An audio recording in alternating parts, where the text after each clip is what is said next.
Expiation by E.F.Benson and read by Christopher Halton. Philip Stewart and I, unattached and middle-aged persons, had for the last 4 or 5 years been accustomed to spend a month or 6 weeks together in the summer, taking a furnished house in some part of the country, which by an absence of attractive pursuits was not likely to be overrun by gregarious holiday-makers. When, as the season for getting out of London draws near, and we scan the advertisement columns which set forth the charms and the cheapness of residences to be let for August, and see the mention of tennis clubs and esplanades and admirable golf links within a stone's throw of the proposed front door, our offended and disgusted eyes instantly wander to the next item. For the point of a holiday, according to our private heresy, is not to be entertained and occupied and jostled by glad crowds, but to have nothing to do, and no temptation which might lead to any unseasonable activity. London has held employments and diversion enough. We want to be without both. But vicinity to the sea is desirable because it is easier to do nothing by the sea than anywhere else, and because bathing and basking on the shore cannot be considered an employment, but only an apotheosis of loafing. A garden also is a requisite, for that tranquilizes any fidgety notion of going for a walk.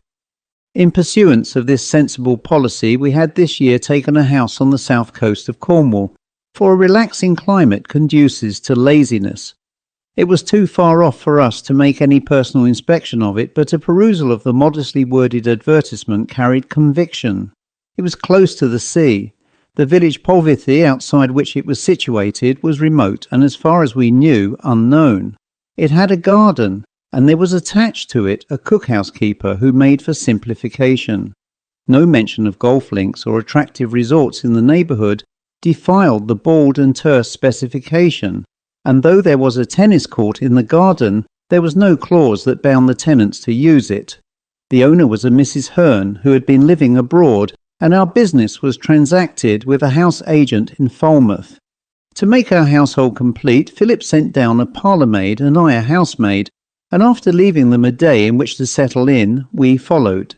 There was a 6-mile drive from the station across high uplands, and at the end a long steady descent into a narrow valley, cloven between the hills, that grew ever more luxuriant in verdure as we descended.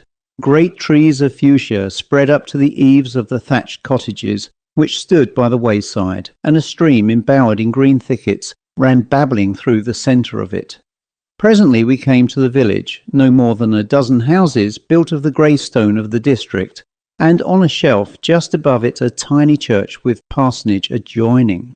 High above us now flamed the gorse-clad slopes of the hills on each side, and now the valley opened out at its lower end, and the still warm air was spiced and renovated by the breeze that drew up it from the sea. Then, round a sharp angle of the road, we came alongside a stretch of brick wall and stopped at an iron gate above which flowed a riot of rambler rose. It seemed hardly credible that it was this of which that terse and laconic advertisement had spoken. I had pictured something of villa-ish kind. Yellow brick, perhaps, with a roof of purplish slate, a sitting room one side of the entrance, a dining room the other, with a tiled hall and a pitch-pine staircase, and instead here was this little gem of an early Georgian manor house, mellow and gracious, with mullioned windows and a roof of stone slabs. In front of it was a paved terrace, below which blossomed a herbaceous border, tangled and tropical, with no inch of earth visible through its luxuriance. Inside, too, was fulfilment of this fair exterior. A broad balustered staircase led up from the odiously entitled lounge hall, which I had pictured as a medley of Benares ware and saddle-bagged sofas, but which proved to be cool, broad and panelled, with a door opposite that through which we entered, leading on to the further area of the garden at the back. There was the advertised but innocuous tennis court, bordered on the length of its far side by a steep grass bank, along which was planted a row of limes, once pollarded, but now allowed to develop at will. Thick boughs, some 14 or 15 feet from the ground, interlaced with each other, forming an arcaded row. Above them, where nature had been permitted to go her own way, the trees broke into feathered and honey-scented branches.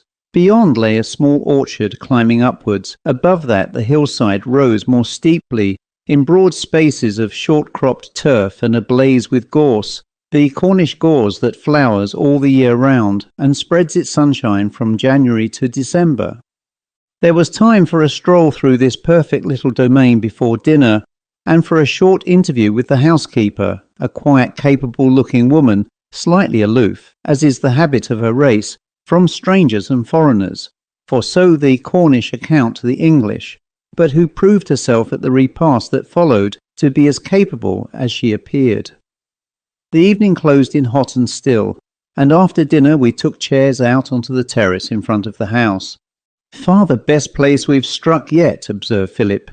"Why did no one say Polwithy before?" "Because nobody had ever heard of it, luckily," said I. "Well, I'm a Polwithian, at least I am in spirit. But how aware Mrs. Criddle made me feel that I wasn't really."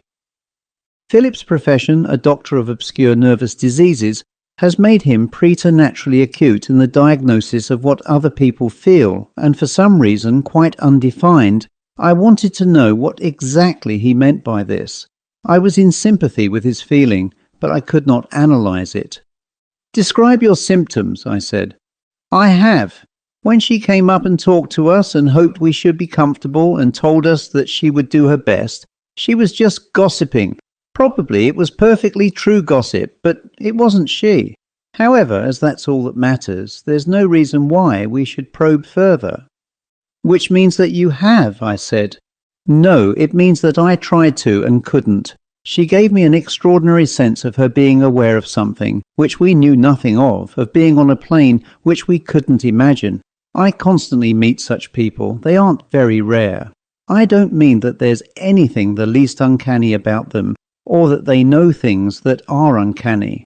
They are simply aloof, as hard to understand as your dog or your cat.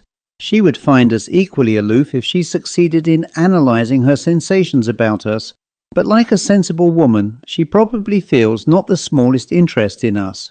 She is there to bake and to boil, and we are there to eat her bakings and appreciate her boilings." The subject dropped, and we sat on in the dusk that was rapidly deepening into night.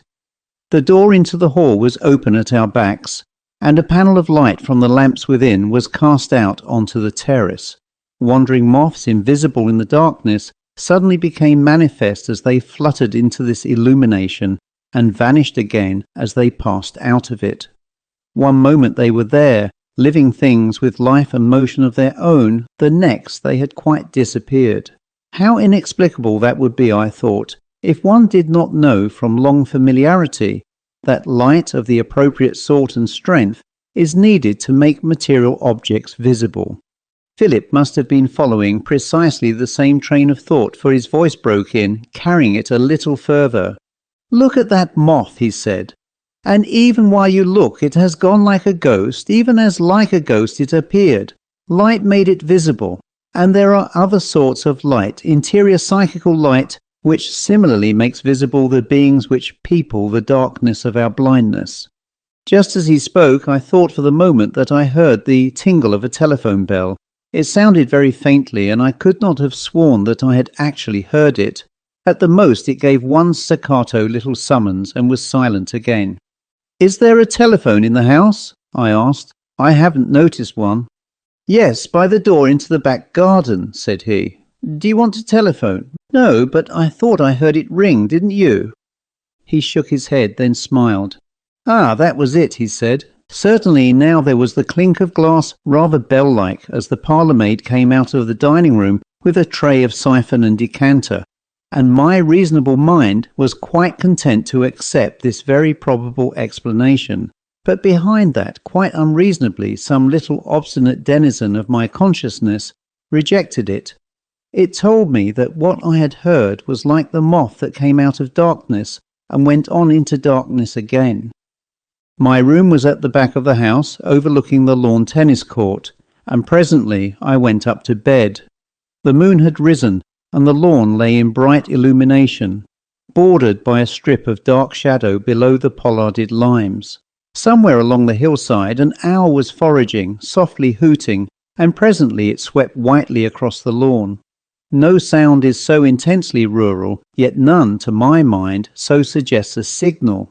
But it seemed to signal nothing, and tired with the long hot journey, and soothed by the deep tranquillity of the place, I was soon asleep.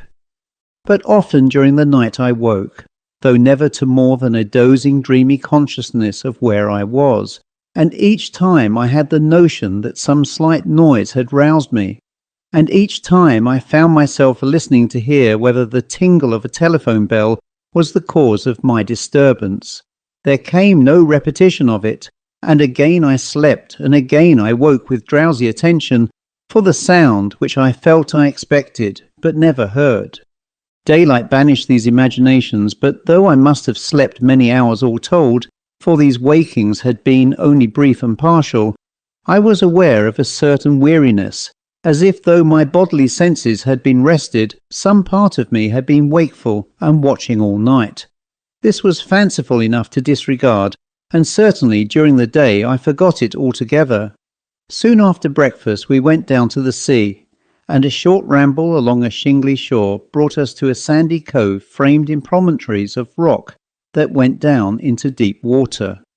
The most fastidious connoisseur in bathing could have pictured no more ideal scene for his operations, for with hot sand to bask on and rocks to plunge from, and a limpid ocean and a cloudless sky, there was indeed no lacuna in perfection. All morning we loafed here, swimming and sunning ourselves, and for the afternoon there was the shade of the garden, and a stroll later on up through the orchard and to the gorse-clad hillside.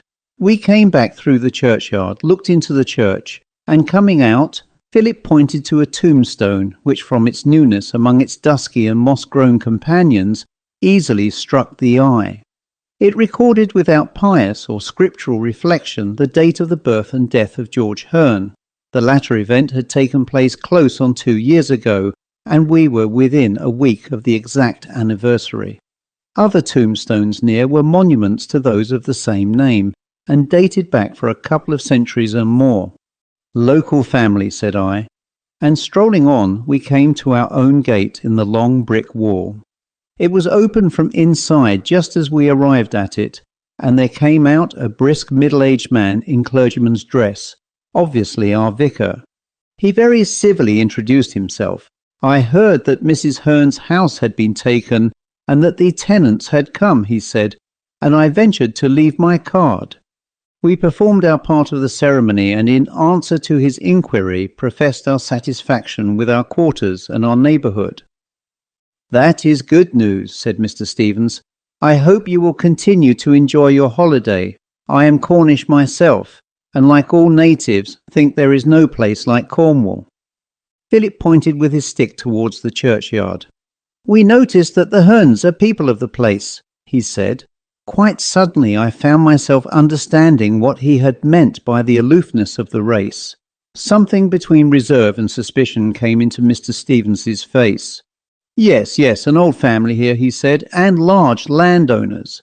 But now some remote cousin, the house, however, belongs to Mrs. Hearn for life." He stopped, and by that reticence confirmed the impression he had made. In consequence, for there is something in the breast of the most incurious which, when treated with reserve, becomes inquisitive, Philip proceeded to ask a direct question. "Then I take it that the George Hearn who, as I have just seen, died 2 years ago was the husband of Mrs. Hearn, from whom we took the house?" "Yes, he was buried in the churchyard," said Mr. Stevens quickly. Then, for no reason at all, he added, "Naturally he was buried in the churchyard here." Now my impression at that moment was that Mr. Stevens had said something he did not mean to say, and had corrected it by saying the same thing again. He went on his way back to the vicarage with an amiably expressed desire to do anything that was in his power for us, in the way of local information, and we went in through the gate. The post had just arrived. There was the London morning paper and a letter for Philip which cost him 2 perusals before he folded it up and put it into his pocket. But he made no comment, and presently, as dinner time was near, I went up to my room. Here in this deep valley, with the great westerly hill towering above us, it was already dark, and the lawn lay beneath the twilight as of deep clear water. Quite idly, as I brushed my hair in front of the glass on the table in the window, of which the blinds were not yet drawn, I looked out and saw that on the bank along which grew the pollarded limes there was lying a ladder. It was just a shade odd that it should be there, but the oddity of it was quite accounted for by the supposition that the gardener had had business among the trees in the orchard and had left it there for the completion of his labours tomorrow. It was just as odd as that, and no odder, just worth a twitch of the imagination to account for it, but now completely accounted for. I went downstairs, and passing Philip's door heard the swish of ablutions, which implied he was not quite ready, and in the most loafer-like manner I strolled round the corner of the house. The kitchen window, which looked onto the tennis court, was open, and there was a good smell, I remember, coming from it. And still without thought of the ladder I had just seen, I mounted the slope of grass onto the tennis court. Just across it was the bank where the pollarded limes grew, but there was no ladder lying there. Of course, the gardener must have remembered he had left it, and had returned to remove it exactly as I came downstairs. There was nothing singular about that, and I could not imagine why the thing interested me at all. But for some inexplicable reason, I found myself saying, "But I did see the ladder just now." A bell, no telephone bell, but a welcome harbinger to a hungry man, sounded from inside the house, and I went back onto the terrace just as Philip got downstairs. At dinner our speech rambled pleasantly over the accomplishments of today and the prospects of tomorrow, and in due course we came to the consideration of Mr. Stevens. We settled that he was an aloof fellow, and then Philip said, "I wonder why he hastened to tell us that George Hearn was buried in the churchyard," and then added that naturally he was. "It's the natural place to be buried in," said I. "Quite, that's just why it was hardly worth mentioning." I felt then, just momentarily, just vaguely, as if my mind was regarding stray pieces of a jigsaw puzzle.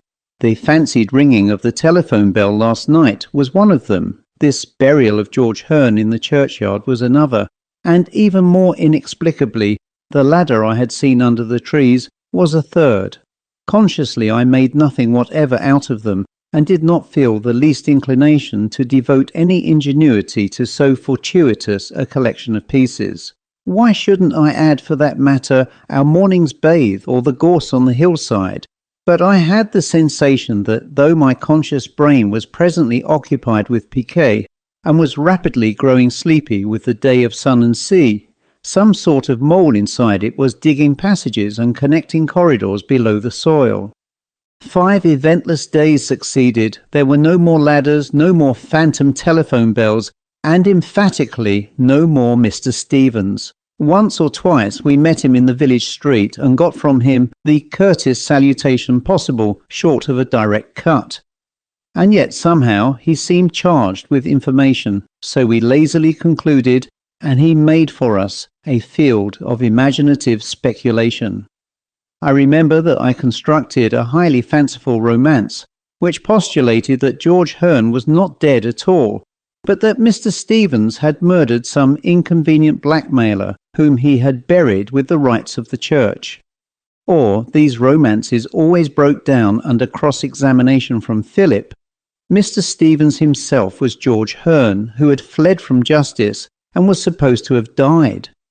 Or Mrs. Hearn was really George Hearn, and her admirable housekeeper was the real Mrs. Hearn. From such indications you may judge how the intoxication of the sun and the sea had overpowered us. But there was one explanation of why Mr. Stevens had so hastily assured us that George Hearn was buried in the churchyard, which never passed our lips. It was just because both Philip and I really believed it to be the true one that we did not mention it. But just as if it was some fever or plague, we both knew that we were sickening with it. And then these fanciful romances stopped, because we knew that the real thing was approaching. There had been faint glimpses of it before, like distant sheet lightning. Now the noise of it, authentic and audible, began to rumble. There came a day of hot, overclouded weather. We had bathed in the morning and loafed in the afternoon, but Philip after tea had refused to come for our usual ramble, and I set out alone. That morning Mrs. Criddle had rather peremptorily told me that a room in the front of the house would prove much cooler for me, for it caught the sea breeze, and though I objected that it would also catch the southerly sun, she had clearly made up her mind that I was to move from the bedroom overlooking the tennis court and the pollarded limes, and there was no resisting so polite and yet determined a woman. When I set out for my ramble after tea, the change had already been effected, and my brain nosed slowly about as I strolled sniffing for her reason, for no self-respecting brain could accept the one she gave. But in this hot drowsy air I entirely lacked nimbleness, and when I came back the question had become a mere silly unanswerable riddle. I returned through the churchyard and saw that in a couple of days we should arrive at the anniversary of George Hearn's death. Philip was not on the terrace in front of the house, and I went in at the door of the hall, expecting to find him there or in the back garden. Exactly as I entered, my eye told me that there he was, a black silhouette against the glass door, at the end of the hall, which was open and led through into the back garden.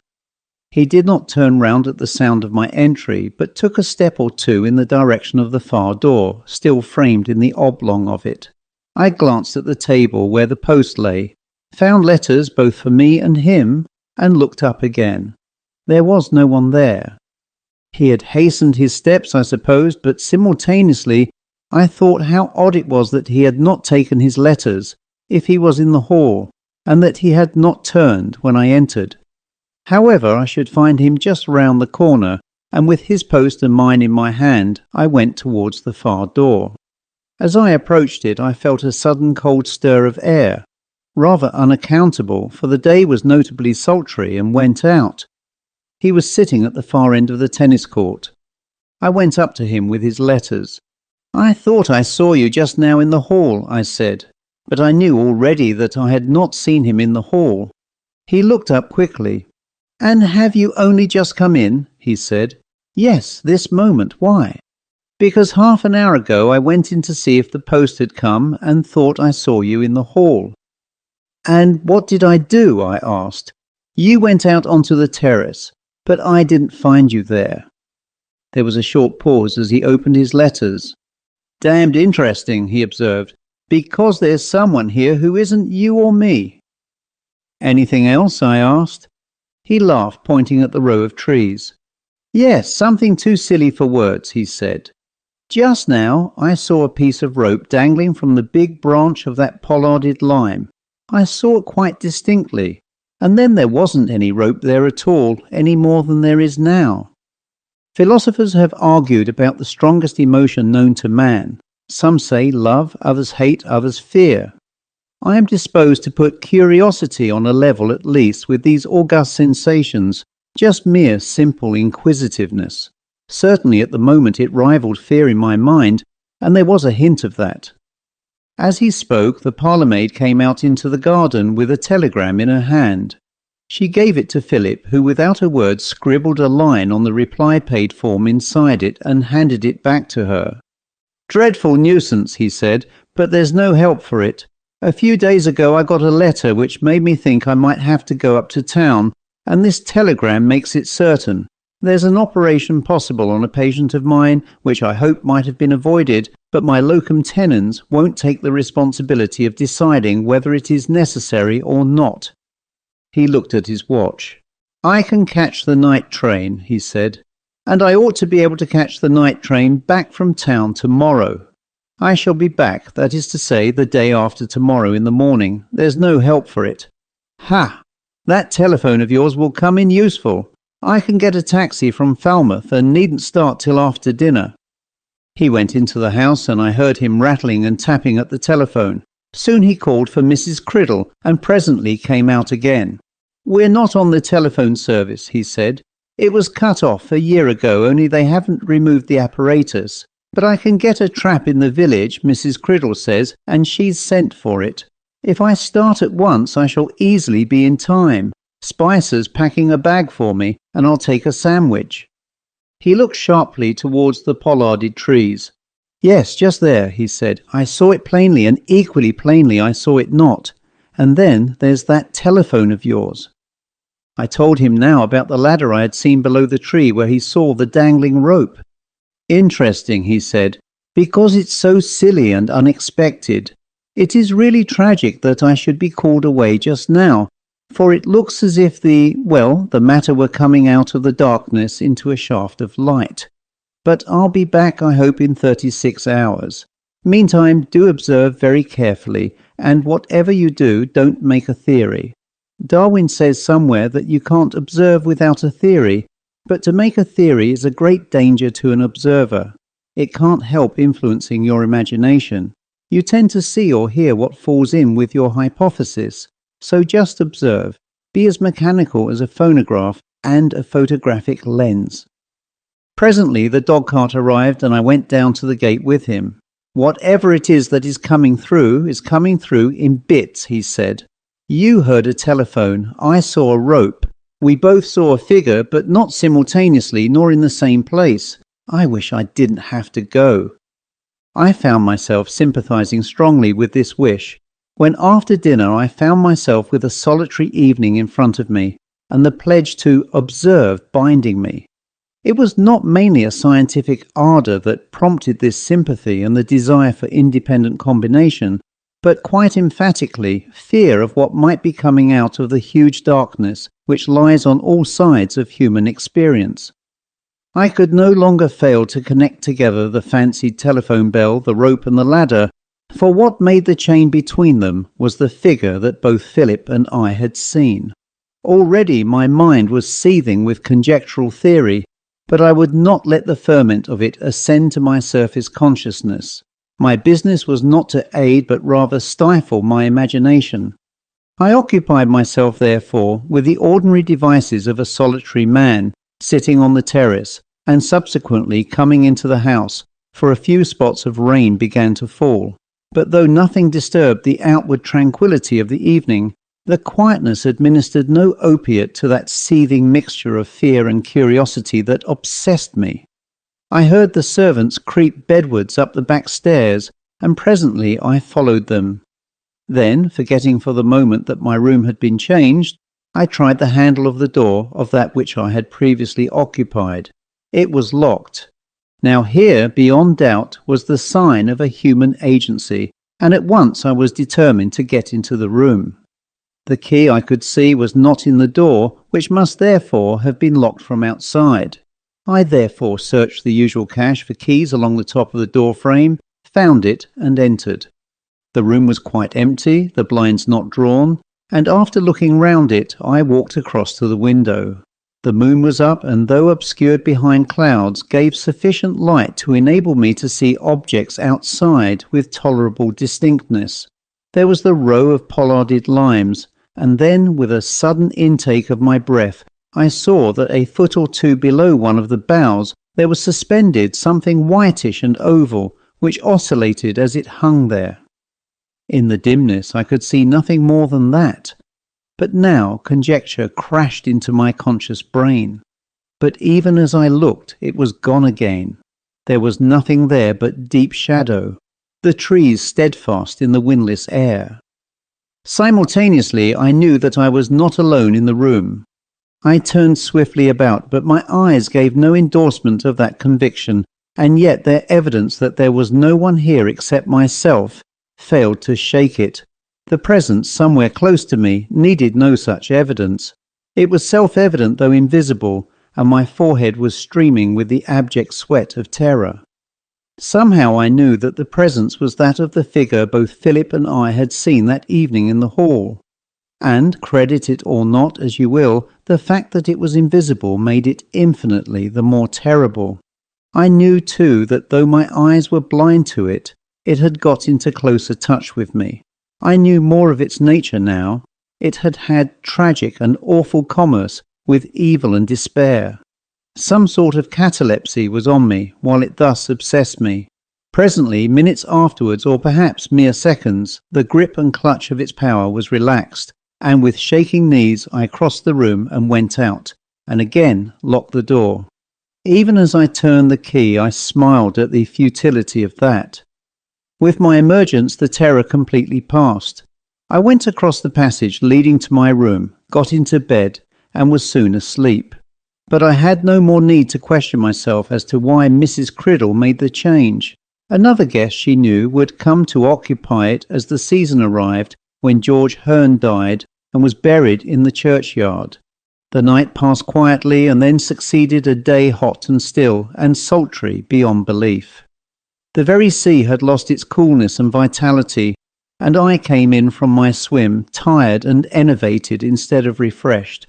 No breeze stirred. The trees stood motionless as if cast in iron, and from horizon to horizon the sky was overlaid by an ever-thickening pall of cloud.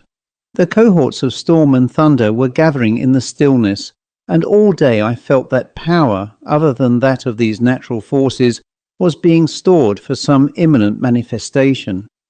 As I came near to the house, the horror deepened, and after dinner I had a mind to drop into the vicarage, according to Mr. Stevens's general invitation, and get through an hour or two with other company than my own. But I delayed till it was past any reasonable time for such an informal visit, and 10 o'clock still saw me on the terrace in front of the house. My nerves were all on edge. A stir or step in the house was sufficient to make me turn round in apprehension of seeing I knew not what, but presently it grew still. One lamp burned in the hall behind me. By it stood the candle which would light me to bed. I went indoors soon after, meaning to go up to bed, then, suddenly ashamed of this craven imbecility of mind, took the fancy to walk round the house for the purpose of convincing myself that all was tranquil and normal, and that my fear, that nameless indefinable load on my spirit, was but a product of this close and thundery night. The tension of the weather could not last much longer. Soon the storm must break and the relief come, but it would be something to know that there was nothing more than that. Accordingly, I went out again onto the terrace, traversed it, and turned the corner of the house where lay the tennis lawn. Tonight the moon had not yet risen, and the darkness was such that I could barely distinguish the outline of the house and that of the pollarded limes, but through the glass door that led from this side of the house into the hall there shone the light of the lamp that stood there. All was absolutely quiet, and half reassured I traversed the lawn and turned to go back. Just as I came opposite the lit door, I heard a sound very close at hand from under the deep shadow of the pollarded limes. It was as if some heavy object had fallen with a thump and rebound on the grass, and with it there came the noise of a creaking bough suddenly strained by some weight. Then interpretation came upon me with the unreasoning force of conviction, though in the blackness I could see nothing. But at the sound, a horror such as I have never felt laid hold on me. It was scarcely physical at all. It came from some deep-seated region of the soul. The heavens were rent, a stream of blinding light shot forth, and straight in front of my eyes, a few yards from where I stood, I saw. The noise had been of a ladder thrown down on the grass, and from the bough of the pollarded lime there was the figure of a man, white-faced against the blackness, oscillating and twisting on the rope that strangled him. Just that I saw before the stillness was torn to atoms by the roar of thunder, and as from a hose the rain descended. Once again, even before that first appalling riot had died, the clouds were shredded again by the lightning, and my eyes, which had not moved from the place, saw only the framed shadow of the trees, and their upper branches bowed by the pelting rain. All night the storm raged and bellowed, making sleep impossible, and for an hour at least between the peals of thunder I heard the ringing of the telephone bell. Next morning Philip returned, to whom I told exactly what is written here, but watch and observe as we might, neither of us, in the 3 further weeks which we spent at Polwarthy, heard or saw anything that could interest the student of the occult. Pleasant lazy days succeeded each other. We bathed and rambled and played piquet of an evening, and incidentally we made friends with the vicar. He was an interesting man, full of curious lore concerning local legends and superstitions, and one night, when in our ripened acquaintanceship he had dined with us, He asked Philip directly whether either of us had experienced anything unusual during our tenancy. Philip nodded towards me. "My friend saw most," he said. "May I hear it?" asked the vicar. When I had finished, he was silent a while. "I think shall we call it explanation, is yours by right," he said. "I will give it you if you care to hear it." Our silence, I suppose, answered him. "I remember meeting you two on the day after your arrival here," he said, "and you inquired about the tombstone in the churchyard erected to the memory of George Hearn. I did not want to say more of him then, for a reason that you will presently know. I told you, I recollect perhaps rather hurriedly, that it was Mrs. Hearn's husband who was buried there. Already, I imagine, you guessed that I concealed something. You may even have guessed it at the time." He did not wait for any confirmation or repudiation of this. Sitting out on the terrace in the deep dusk, his communication was very impersonal. It was just a narrating voice, without identity, an anonymous chronicle. George Hearn succeeded to the property here, which is considerable, only 2 years before his death. He was married shortly after he succeeded. According to any decent standard, his life both before and after his marriage was vile. I think, God forgive me if I wrong him, he made evil his good. He liked evil for its own sake. But out of the middle of the mire of his own soul there sprang a flower. He was devoted to his wife, and he was capable of shame. A fortnight before his death, she got to know what his life was like, and what he was in himself. I need not tell you what was the particular disclosure that came to her knowledge. It is sufficient to say that it was revolting. She was here at the time. He was coming down from London that night. When he arrived, he found a note from her saying that she had left him and could never come back. She told him that he must give her opportunity for her to divorce him, and threatened him with exposure if he did not. He and I had been friends, and that night he came to me with her letter, acknowledged the justice of it, but asked me to intervene. He said that the only thing that could save him from utter damnation was she, and I believe that there he spoke sincerely. But speaking as a clergyman, I should not have called him penitent. He did not hate his sin, but only the consequences of it. But it seemed to me that if she came back to him, he might have a chance. And next day I went to her. Nothing that I could say moved her one atom, and after a fruitless day I came back and told him of the uselessness of my mission. Now, according to my view, no man who deliberately prefers evil to good, just for the sake of wickedness, is sane, and this refusal of hers to have anything more to do with him, I fully believe upset the unstable balance of his soul altogether. There was just his devotion to her which might conceivably have restored it, but she refused, and I can quite understand her refusal, to come near him. If you knew what I know, you could not blame her. But the effect of it on him was portentous and disastrous, and 3 days afterwards I wrote to her again, saying quite simply that the damnation of his soul would be on her head, unless, leaving her personal feelings altogether out of the question, she came back. She got that letter the next evening, and already it was too late. That afternoon 2 years ago, on the 15th of August, there was washed up in the harbour here a dead body. And that night George Hearn took a ladder from the fruit wall in the kitchen garden and hanged himself. He climbed into one of the pollarded limes, tied the rope to a bough, and made a slip knot at the other end of it. Then he kicked the ladder away. Mrs. Hearn, meantime, had received my letter. For a couple of hours she wrestled with her own repugnance, and then decided to come to him. She rang him up on the telephone, but the housekeeper here, Mrs. Criddle, could only tell her that he had gone out after dinner. She continued ringing him up for a couple of hours, but there was always the same reply. Eventually she decided to waste no more time and motored over from her mother's house, where she was staying at the north end of the county. By then the moon had risen, and looking out from his bedroom window, she saw him. He paused. There was an inquest, he said, and I could truthfully testify that I believed him to be insane. The verdict of suicide during temporary insanity was brought in, and he was buried in the churchyard. The rope was burned and the ladder was burned. The parlour-maid brought out drinks, and we sat in silence till she had gone again. "And what about the telephone my friend heard?" asked Philip. He thought a moment. "Don't you think that great emotion like that of Mrs. Hearn's may make some sort of record?" he asked, "so that if the needle of a sensitive temperament comes in contact with it, a reproduction takes place. And it is the same, perhaps, about that poor fellow who hanged himself. One can hardly believe that his spirit is bound to visit and revisit the scene of his follies and his crimes year by year." "Year by year?" I asked.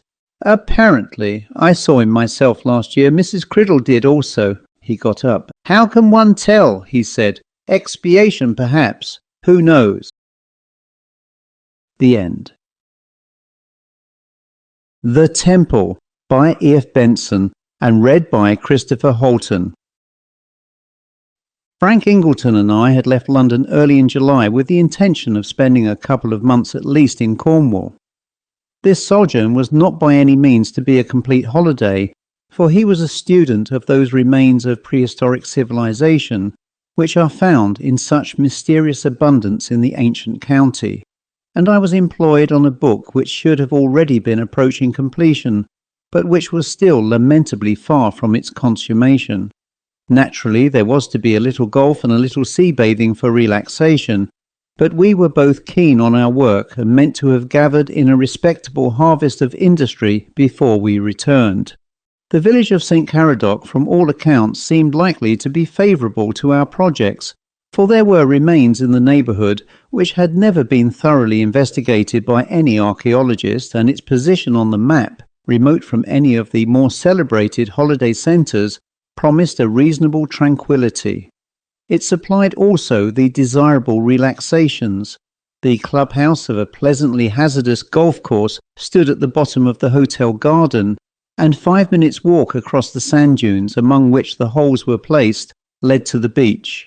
The hotel was comfortable and at present half empty, and fortune seemed to smile on our undertakings. We settled down, therefore, without further plans. Frank meant before he left to visit other parts of the county, but here, within a mile of the hotel, was that curious circle of monoliths, like some Stonehenge in miniature, known as the Council of Penruth. It had always been supposed, so Frank told me, that it was some place of druidical worship, but he distrusted the conclusion and wanted to study it minutely on the spot. I went there with him by way of an evening saunter on the second day after our arrival. The shortest way was along the sand dunes, and thence up a steep grassy slope onto the ploughed stretches of the uplands. In that warm, soft climate the wheat was in full ear, and beginning already to turn ripe and tawny. A very narrow path led across these cornfields to our destination, and from far off one could see the circle of stones 4 to 5 feet high standing there black and austere against the yellowing grain. Though all the country round was in cultivation, no plough had furrowed the interior of the circle, and inside was the ancient turf of the downs, short and velvety, with patches of thyme and harebells. It seemed odd. A plough could have passed backwards and forwards between the monoliths, and a half-acre of land have been made fruitful. "But why isn't it ploughed?" I asked. "Oh, you're in the land of superstitions and ancient sorceries," he said. "These circles are never touched or made use of. And do you see, the path across the fields by which we have come passes round it. It doesn't run across it. There it goes again on the far side, pursuing the same line, after making the detour." He laughed. "The farmer of the land was up here this morning when I was making some measurements," he said. "He went round it, I noticed, and when his dog came inside after some interesting smell, he called it back and cuffed it and rapped out, 'Come out of that there, and never do you go within again.'" "But what's the idea?" I asked. "Something clings to it, some curse, some abomination. They think, no doubt, just as the archaeologists do, that the place has been a druidical temple where dreadful rites were performed and human sacrifices made. But they are all wrong. This was never a temple at all. It was a council chamber, and the very name of it, the Council of Penruth, confirms that. No doubt there was a temple somewhere about. Dearly should I like to find it. It had been hot work climbing up that steep, slippery hillside from the village, and we sat down within the circle, leaning our backs against two adjacent stones. And as we sat and rested, Frank explained to me the grounds of his belief. "If you care to count them," he said, "you'll find there are 21 of these monoliths, against two of which you and I are leaning. And if you care to measure the distances between them, you will find that they are all equal." Each stone, in fact, represents the seat of a member of the Council of 21. But if the place had been a temple, there would have been a larger gap between two of the stones towards the east, where the gate of the temple was facing the rising sun, and somewhere within the circle, probably exactly in the middle, there would have been a large flat stone which was the stone of sacrifice, where no doubt human victims were offered. Or, if the stone had disappeared, there would have been a depression where it once was. Those are the distinguishing marks of a temple, and this place lacks them. It has always been assumed that it was a temple, and it has been described as such, but I am sure I am right about it. "But there is a temple somewhere about?" I asked. "Certain to be. If any of these prehistoric settlements was large enough to have a council hall, it would certainly have had a temple, though the remains of it have very likely disappeared. When the country was Christianized, the old religion, if you can call it a religion, was reckoned an abomination, and the places of worship were destroyed, just as the Israelites destroyed the groves of Baal. But I mean to explore very thoroughly here. There may be remains in some of those woods down there. This is just the sort of remote place where the temple might have escaped destruction." "And what was the ancient religion?" I asked. "Very little is known about it. It certainly was a religion not of love, but fear. The gods were the blind powers of nature, manifesting themselves in storms and destruction and plague, and had to be propitiated with human sacrifices. And the priests, of course, dealt in magic and sorcery. They were the governing class, and kept their power alive by terror. If you offended them, as likely as not, you would be sent for, and told that the gods required your eldest son as a blood offering next midsummer day at sunrise, when the first beams of morning shone through the eastern gate of the temple. It was wise to be a good churchman in those days." "It looks a kindly country nowadays," I said. "The temples of the old gods are empty." "Yes, but it's extraordinary how old superstitions linger. It isn't a year ago that there was a witchcraft trial in Penzance. The cattle belonging to some farmer near here began to pine and die, and he went to an old woman who said that a spell had been cast on them, and that if he paid her, she could remove it. He went on paying and paying, and at last got tired of that and prosecuted her instead." He looked at his watch. "Let's take a stroll before dinner," he said. "Instead of going back the way we came, we might make a ramble down the hillside in front and through the woods. They look rather attractive." "And may conceal a pagan temple," said I, getting up. We skirted the harvest fields and found a path leading through a big fir wood that climbed up the hillside. The trees were of no great growth as regards height, and the prevalent wind from the southwest, to which they stood exposed, had combed and pressed their branches landwards. But the foliage of the treetops was very dense, making a curious sombre twilight as we penetrated deeper into the wood. There was no undergrowth whatever below them. The ground was spread thick and smooth with fallen pine needles, and with the tree trunks rising straight and column-like, and that thick roof of branches above, the place looked like some great hall of nature's building. No whisper of wind moved overhead, and so dark and still was it that you might easily have conceived yourself to be walking up the aisle of some walled-in place. The smell of the firs was thick in the air like incense, and the foot went noiselessly as over spread carpets. No birds flitted between the tree trunks or called to each other. The only noise was the murmurous buzz of flies, which sounded like some long-held organ note. It had been hot enough outside in the fresh draught of the sea, but here, where no breeze winnowed the air, it was stiflingly close, and as we plunged deeper into the dimness, I was conscious of some gathering oppression of the spirit. It was an uncomfortable place. It seemed thick with unseen presences, and the same notion must have struck Frank as well. "I feel as if we were being watched," he said. "There are eyes peeping at us from behind the trunks, and they don't like us. Now what makes so silly an idea enter my head?" "A grove of Baal, is it?" I suggested. "One that has escaped destruction and is full of the spirits of murderous priests." "I wish it was," he said. "Then we could inquire the way to the temple." Suddenly he pointed ahead. "Hullo, what's that?" he said. I followed the direction of his finger, and for 1/2-second thought I saw the glimmer of something white moving among the trees. But before I could focus it, it was gone. Somehow the heat and the oppression had got on my nerves. "Well, it's not our wood," I said. "I suppose other people have just as much right to walk here, but I've had enough of tree trunks. I should like to have done with the wood." Even as I spoke, I saw it was getting lighter in front of us. Glimmers of day began to show between the thick-set trunks, and presently we found ourselves threading the last row of the trees. The light of day poured in again, and the stir of the sea breeze. It was like coming out of some crowded and airless building into the open air. We emerged into a delectable place. A broad stretch of downland turf was spread in front of us, smooth and ancient turf like that in the circle, jewelled with time and century and bugloss. The path we had been following lay straight across this, and dipping down over the edge of it we came suddenly on the most enchanting little house, low and 2-storied, standing in a small enclosure of lawn and garden beds. The hill behind it had evidently once been quarried, but long ago, for now the sheer sides of it were overgrown with a tangle of ivy and bryony, and at their base lay a pool of water.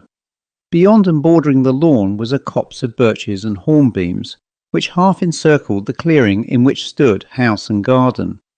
The house itself, smothered in honeysuckle and climbing fuchsia, seemed unoccupied, for the chimneys were smokeless and the blinds drawn down over the windows. As we turned the corner of its low fence and came onto the front of it, the impression was verified, for there by the gate was a notice proclaiming that it was to be let furnished, and directing that application should be made to a house agent in St. Caradocs. "But it's a pocket paradise," said I. "Why shouldn't we—" Frank interrupted me. "Of course there's no reason why we shouldn't," he said. "In fact, there's every reason why we should. The manager at the hotel told me they were filling up next week and wanted to know for how long we should stop. We'll make inquiries tomorrow morning and find the agent and the keys." The keys next morning revealed a charm within that came up to the promise of what we had seen without, and what was as wonderful, the agent could provide our staff as well. This consisted of a rotund and capable Cornish woman who, with her daughter to help her, would arrive early every morning and remain till she had served our dinner, and then go back to her cottage in St. Caradocs. If that would suffice us, she was ready to be in charge as soon as we settled to take the little house. It must be understood, however, that she would not sleep there. Without making any further inquiries, the assurance that she was a clean and capable cook and competent in every way was enough, and 2 days afterwards we entered into possession. The rent asked was extraordinarily low, and my suspicious mind, as we went through the house, visualized an absence of water supply or a kitchen range that, while getting red hot, left its ovens as in the chill of an Arctic night. But no such dispiriting discoveries awaited us. Mrs. Fennell turned taps and manipulated dampers, and, scouring capably through the house, pronounced on her solemn guarantee that we should be very comfortable. "But I go back to my own house at night, gentlemen," she said, "and I promise you the water will be hot and your breakfast ready for you by 8 in the morning." We entered that afternoon. Our luggage had been sent up an hour before, and when we arrived the portmanteaux were already unpacked and clothes bestowed in their drawers, and tea ready in the sitting room. It and its adjoining dining room, with a small parqueted hall, formed the ground floor accommodation. Beyond the dining room was the kitchen, the convenience of which had already satisfied Mrs. Fennell. Upstairs there were 2 good bedrooms, and above the kitchen 2 smaller servants' rooms, which by our arrangement would be unoccupied. There was a bathroom between the two bedrooms, with a door into it from each. For two friends occupying the house, nothing could have been more exactly what was wanted with nothing to spare. Mrs. Fennell gave us an admirable plain dinner, and by 9 o'clock she had locked the outer kitchen door and left us. Before going to bed, we wandered out into the garden, marvelling at our luck. The hotel, as the manager had told us, was already beginning to fill up. The dining room tonight would have been a cackle of voices, the sitting room crowded, and surely it was a wonderfully good exchange to be housed in this commodious little tranquillity of a place, with our own unobtrusive establishment that came at dawn and left at night. It remained only to see if this paragon who was so proficient in her kitchen would be as punctual in the morning. "But I wonder why she and her daughter would not establish themselves here," said Frank.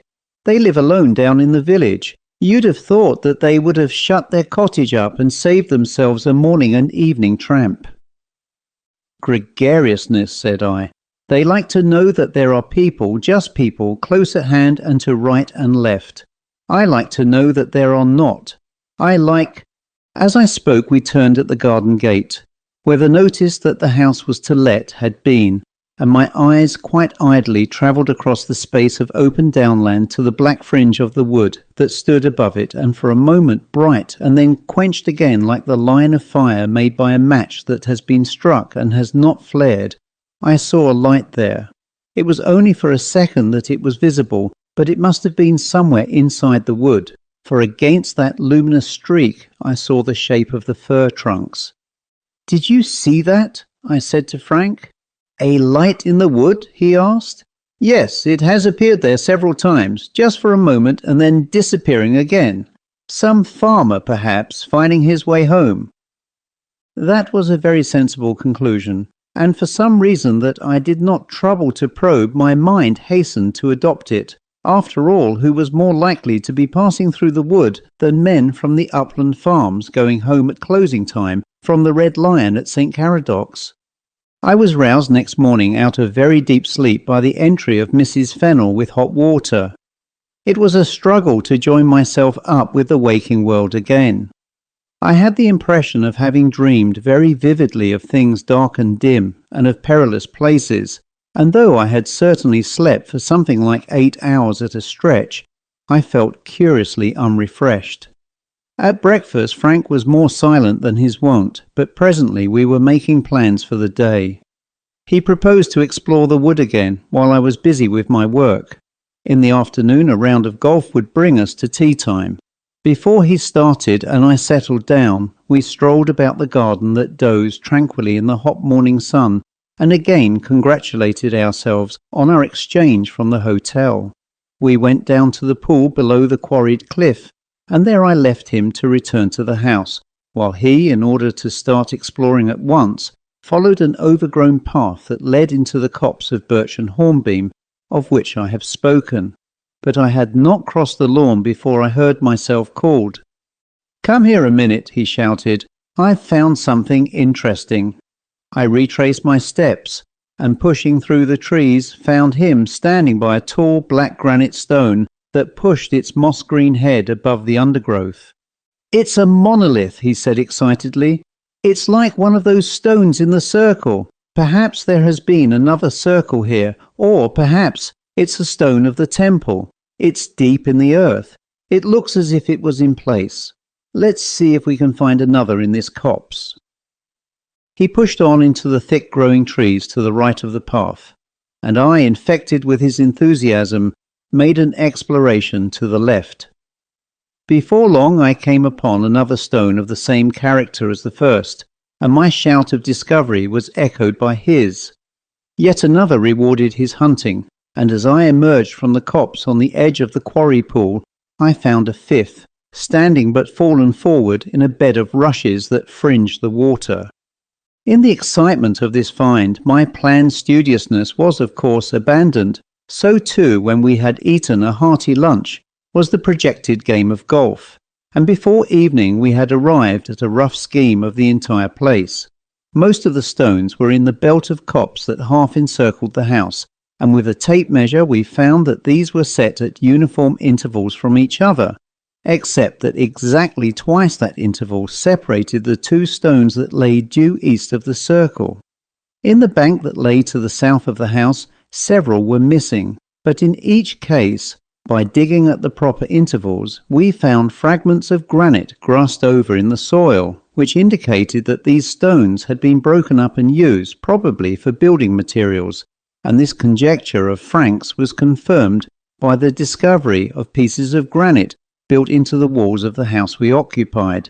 He had jotted down the approximate position of the stones and passed over to me the paper on which he had drawn his plan. "Without doubt it's a temple," he said. "There's the double interval at the east which I told you about, and which was the gate into it." I looked at what he had drawn. "Then our house stands just in the centre of it," I said. "Yes, what vandals they were to build it just there," said he.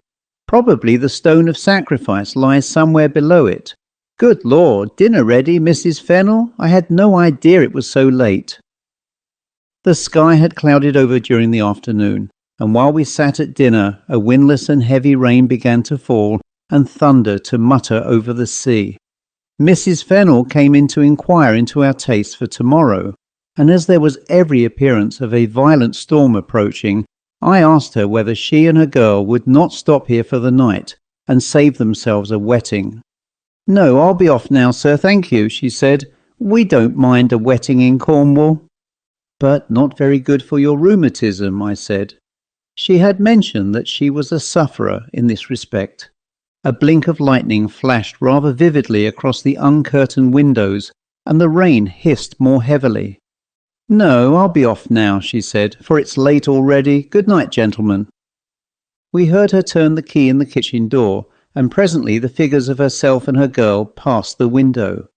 "Not even umbrellas," said Frank. "They'll be drenched before they get down." "I wonder why they wouldn't stop," said I.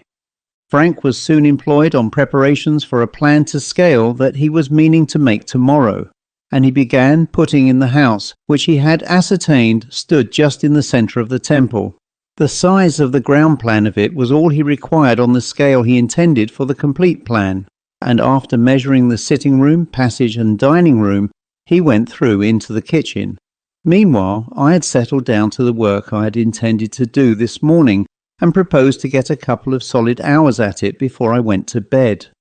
It was rather hard to get the thread of it again, and for some time I floundered with false starts and erased sentences, but before long I got into better form, and was already happily absorbed in it when he called me from the kitchen. "Oh, I can't come," I said. "I'm busy." "Just a moment, please," he shouted. I laid down my pen and went to him. He had moved the kitchen table aside and turned up the drugget that covered the floor. "Look there," he said. The floor was paved with stone of the district, very likely from the quarry just outside, but in the centre was an oblong slab of granite some 6 feet by 4 in dimensions. "That's a whacking big stone," I said. "Odd of them to have been at the trouble of putting that there." "They didn't," said he. "I'll bet it was there when they laid the floor." Then I understood. "The stone of sacrifice?" I asked.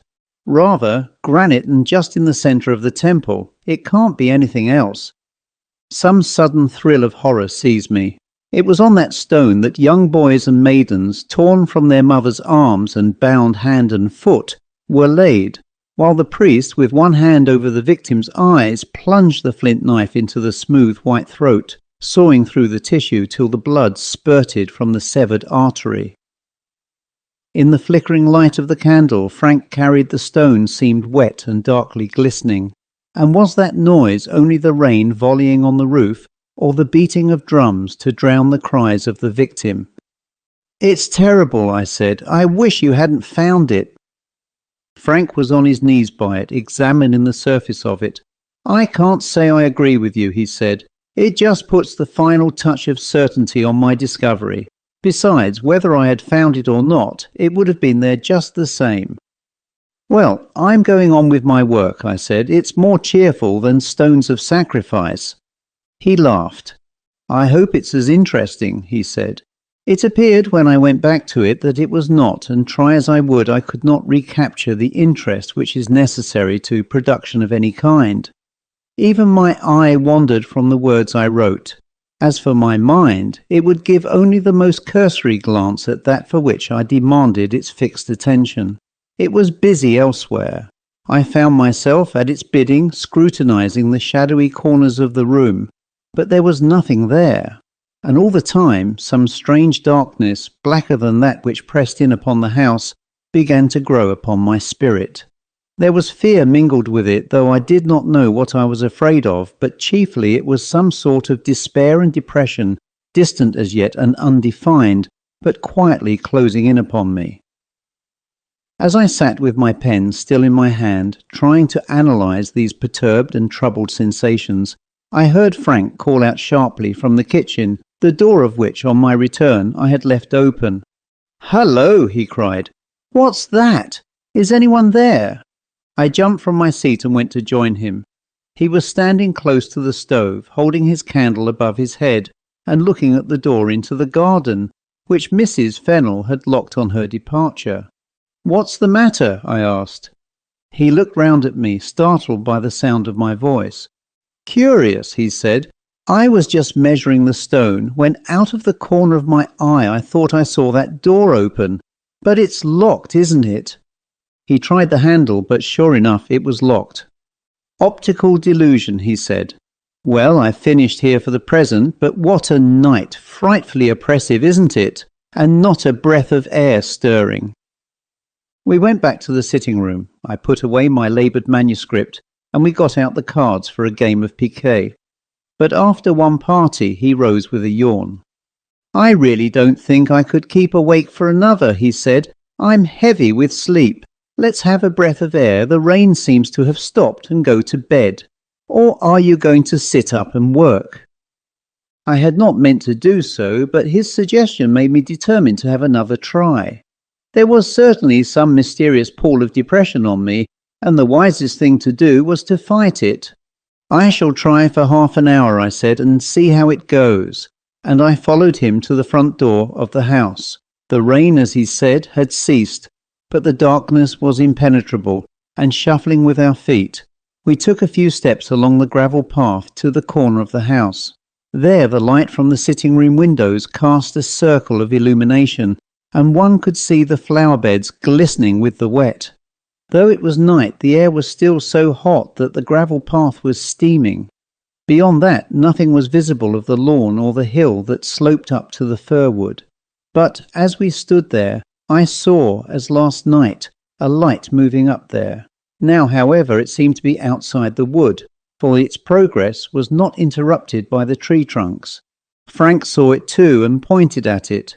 "It's too wet tonight," he said, "but tomorrow evening I vote we go up there and see who these nightly wanderers are. It's coming closer, and there's another of them." Even as we looked, a third light sprang up, and in another moment all had vanished again. I carried out my intention of trying to work, but I could make nothing of it, and presently I found myself nodding over a page that contained nothing but erasures. With head bent forward, I drifted into a doze, and from dozing into sleep, and when I woke I found the lamp burning low and the wick smouldering. I seemed to have come back from some very distant place, and only half awake I lit a candle and quenched the lamp, and went to the windows to bolt them. And then my heart stood still, for I thought I saw someone standing outside and looking in through the intervening glass. But it must have been a sleepy fancy, for now, broad awake again, I was staring at my own reflection cast by the candle on the window. I told myself that what I had seen was no more than that, but as I creaked my way upstairs, I found myself asking if I really believed that. As I dressed next morning after another long but unrefreshing night, I began puzzling over a lost memory to which I had tried to find the clue yesterday. There was a bookcase in the sitting room with some 2 or 3 dozen volumes in it, and opening 1 or 2 of these I had found the name Samuel Townick inscribed in them. I knew I had seen that name not so many months ago in the daily press, but I could not recapture the connection in which I had read it. but from the recurrence of it in these books, it was reasonable to conjecture that he was the owner of the house we occupied. In taking it, his name had not come up. The house agent had plenary powers, and our deposit of a fortnight's rent clinched the contract. But this morning the name still haunted me, and since I had other small businesses in St. Caradocs, I settled to walk down there and make some definite inquiry at the agent's. Frank was too busy with his plan to accompany me, and I set out alone. The feeling of depression and vague foreboding was more leaden than ever this morning, and I was aware by that sixth sense, which needs no speech or language, that he was a prey to the same causeless weight. But I had not gone 50 yards from the house when the burden of it was lifted from me, and I knew again the exhilaration proper to such a morning. The rain of last evening had cleared the air. The sea breeze drew lightly landwards, and as if I had come out of some tunnel, I rejoiced in the morning splendour. The village hummed with holiday. Mr. Cranston received me with polite inquiries as to our comfort, and Mrs. Fennell's capability, and having assured him on that score, I approached my point. "Mr. Samuel Townick is the owner, is he not?" I asked. The agent's smile faded a little. "He was, sir," he said. "I act for the executors." Suddenly, in a flash, some of what I had been groping for came back to me. "I begin to remember," I said. "He died suddenly. There was an inquest. I want to know the rest. Hadn't you better tell me?" He shifted his glance and came back to me again. "It was a painful affair," he said. "The executors naturally do not want it talked about." Another glimpse of what I had forgotten blinked on my memory. "Suicide," I said. "The usual verdict of unsound mind was brought in. And is that why Mrs. Fennell won't sleep in the house? She left last night in a deluge of rain." I readily gave him my promise of secrecy, for I had not the slightest desire to tell Frank, and he told me the rest. Mr. Townick had been for some days in a very depressed state of mind, and one morning the servants coming down had found him lying underneath the kitchen table with his throat cut. Beside him was a sharp, curiously shaped fragment of flint covered with blood. The jagged nature of the wound had confirmed the idea that he had sawn at his throat till he had severed the jugular vein. Murder was ruled out, for he was a strong man, and there were no marks on his body or about the room of there having been any struggle, nor any sign of an assailant having entered. Both kitchen doors were locked on the inside, his valuables were untouched, and from the position of the body the only reasonable inference was that he had laid down under the table, and there deliberately done himself to death. I repeated my assurance of silence and went out. I knew now what the source of my nameless horror and depression had been. It was no haunting spectre of Townick that I feared. It was the power, whatever that was, which had driven him to kill himself on the stone of sacrifice. I went back up the hill. There was the garden blazing in the July noon, and the sweet tranquillity of the place was spread abroad in the air. But I had no sooner passed the copse and come within the circle than the dead weight of something unseen began to lay its burden on me again. There was something here, horrible and menacing and potent. I found Frank in the sitting room. His head was bent over his plan, and he started as I entered. "Hello," he said. "I've made all my measurements, and I want to sit tight and finish my plan today. I don't know why, but I feel I must hurry about it and get it done, and I've got the most awful fit of the blues. I can't account for it, but anyhow, occupation is the best thing. Go into lunch, will you? I don't want any." I looked at him and saw some indefinable change had come over his face. There was terror in his eyes that came from within. I can express it in no other way than that. "Anything wrong?" I asked. "No, just blues. I want to go on working. This evening, you know, we have to see where those lights come from." All afternoon he sat close over his work, and it was not till the day was fading that he got up. "That's done," he said. "Good Lord, we have found a temple and a half, and I'm horribly tired. I shall have a snooze till dinner." The invasion of fear beleaguered me. It seemed to pour in through the open windows in the gathering dusk. It gathered its reinforcements outside, ready to support the onrush of it. And yet how childish it was to yield to it. By now we were alone in the house, for we had told Mrs. Fennell that a cold meal would serve us in this heat, and while Frank slept I had heard the lock of the outside kitchen door turn, and she and the girl went by the window. Presently he stirred and awoke. I had lit the lamp, and I saw his hand feel in his waistcoat pocket, and he drew out a small object which he held out to me. "A flint knife," he said. "I picked it up in the garden this morning. It's got a fine edge to it." At that I felt a prickle of terror run through the hair of my head, and I jumped up. "Look here," I said, "you've had no walk today, and that always gives you the blues. Let's go down and dine at the hotel." His head was outside the illumination of the lamp, and from the dimness there came a curious cackle of laughter. "But I can't," he said. "How strange that you don't know that I can't. They've surrounded the place and there's no way out. Listen, can't you hear the drums and the squeal of their pipes? And their hands are about me. Christ, it's terrible to die." He got up and began to move with curious little shuffling steps towards the kitchen. I had laid the flint knife down on the table, and he snatched it up. The horror of presences unseen and multitudinous closed in round me. But I knew they were concentrated not on me, but on him. They poured in, not through the window alone, but through the solid walls of the house. Outside on the lawn there were lights moving, slow and orderly. I had still control of my mind. The awfulness and the imminence of what so closely beset us gave me the courage and clearness of despair. I darted from my chair and stood with my back to the kitchen door. "You're not to go in there," I said. "You must come away with me out of this. Pull yourself together, Frank. We'll get through yet. Once outside the garden, we're safe." He paid no attention to what I said. It was as if he did not hear me. He laid his hand on my shoulder, and I felt his fingers press through the muscles and grind like points of steel on the underlying bone. Some maniac force possessed them, and he pulled me aside as if I had been a feather. There was one thing only to be done. With my disengaged arm I hit him full on the chin, and he fell like a log across the floor. Without pausing for a second, I gripped him round the knees and began dragging him senseless and inert towards the door. It is difficult to state in words what those next few minutes held.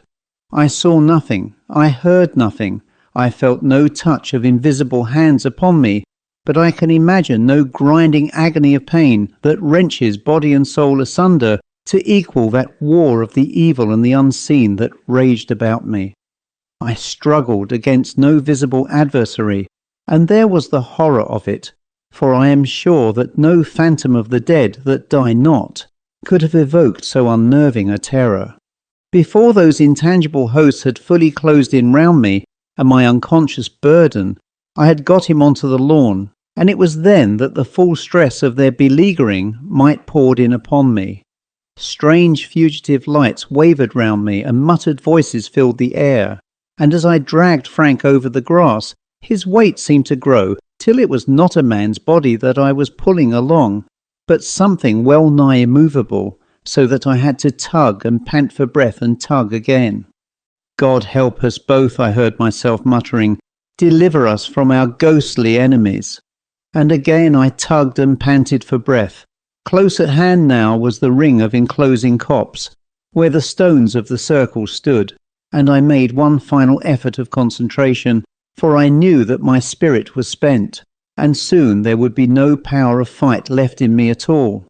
"In the name of the holiest, and by the power of the highest," I cried aloud, and waited for a moment, gathering what dregs of strength were still left in me, and then I leaned forward, and the strained sinews of my legs were slackened as the weight of Frank's body moved after me, and I made another step, and yet another, and we had passed beyond the copse and out of the accursed precinct. I knew no more after that. I had fallen forwards half across him, and when I regained my senses he was stirring, and the dew of the grass was on my face. There stood the house with the lamp still burning in the window of the sitting-room, and the quiet night was around us, with a clear and starry heaven. The end. Home Sweet Home by E.F. Benson and read by Christopher Halton. It was pleasant to get out of the baked train into an atmosphere that tingled with the subtle vitality of the sea, and though nothing could be duller than the general prospect of flat fields and dusty hedgerows, and the long white road that lay straight as a ruled line between them, I surmised that when it had climbed that long upward slope, there would be a new horizon altogether, grey and liquid. Eythorpe Junction was the name of the station, and though that appeared a strange misnomer, for nothing seemed to join anything, I presently perceived a weedy derelict branch line, and a loquacious porter explained that the line to Eythorpe had long been untraversed by railway traffic. There had once been high hopes that it would develop into a popular watering place, but the public had preferred its established favourites. The affairs that led to my disembarkation on this broiling August day at a jointless junction had been conducted in my sister Marjorie's most characteristic style. Her husband, Walter Mostyn, the eminent nerve specialist, had been threatened during July with a breakdown, owing to overstrain in his work, and in obedience to the ironical ordinance of physician heal thyself, had prescribed for himself a complete rest. His idea of resting his mind was not, as is the usual practice of those on holiday, to overtire his body, but to get away to some place where there was no temptation to do anything of the kind. There must be no golf links, or he would want to play golf, and he would prefer his retreat to be by the sea, because the very fact of being in a boat at all made him feel seasick, and he hated bathing. A rest cure in a nursing home would be horrible to him, and he thought that if Marjorie could find some deadly seaside resort, where there was nothing that could tempt him into activity of mind or body, that would do just as well. He wanted to be a beast of the field, and recover his nervous force by sheer vegetation. Marjorie, with these instructions to guide her, had thereupon set off, and scoured the coasts of Kent and Sussex, discovering on the second day of her wild career this amazing and unique Eythorpe. There was a house there to let, which she at once saw was just what she was looking for, and with that most unfeminine instinct of hers, of knowing that she had got what she wanted, and not making any further search, she went straight to the house agent at Hastings, and took the first for a month as from tomorrow. She drove back to London that evening, informed Walter what she had done, sent down her servants next morning, and took down her husband the same evening. A fortnight later she wrote to me that the cure was progressing splendidly, and that he, emerging from his languor, was getting rather cross and argumentative, which she took to be the sign of returning vitality. He was excessively bored with her, and wanted some man in the house, and had grudgingly said that I would do. So would I come soon for a couple of weeks? In fact, I must, and she would expect me on Thursday. It was Thursday now, and in consequence I was driving up the straight white road from Eythorpe Junction. We topped the rise, and there, as I had expected, was a new horizon.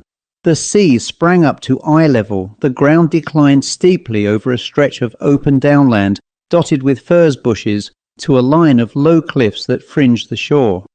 Along the edge of these was a huddle of red-roofed cottages, among which rose a conspicuous church tower, and presently we jolted over the level crossing of the line from Eythorpe Junction, which the public had scorned.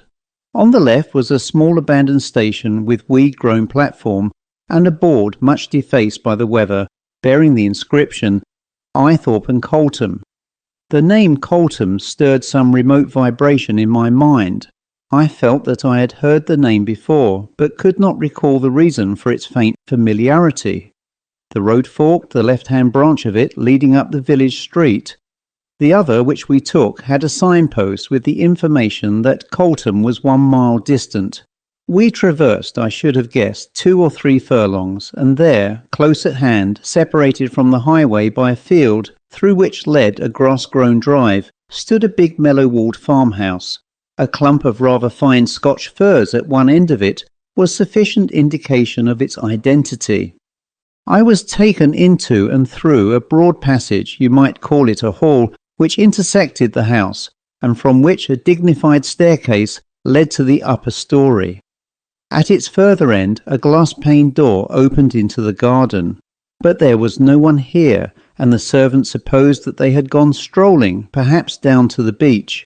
The afternoon was still very hot, and deciding to wait for them rather than vaguely pursue, I admired the luck that had attended Marjorie's search for a tranquil sanatorium. Not a house was visible. The clean emptiness of the downland was laid like a broad green riband east and west, and in front, through a V-shaped gap, gleamed the sea. A one-storied wing, evidently a later addition, sprouted from the west end of the house. This cast just now a very welcome shade over the square space, laid with old paving stones, where long low chairs and the tea table stood. The added wing, it is scarcely necessary to mention, was of far more antique design than the house, and looking in through its open door, which gave onto this flagged space, I found a very big pleasant room, with rafters in the ceiling and small diamond-shaped panes in the mullioned windows. The oak floor was bare but for a few rugs, and at the far end, near an open fireplace, stood a grand piano. The lid was open, and I read there, to my great surprise, the world-famous name of Berenstain. That too was just like Marjorie, to take a remote farmhouse and find a Berenstain grand, waiting for her very gifted fingers, and this fine, spacious room. How cool it was in here too, more than cool, it was positively cold.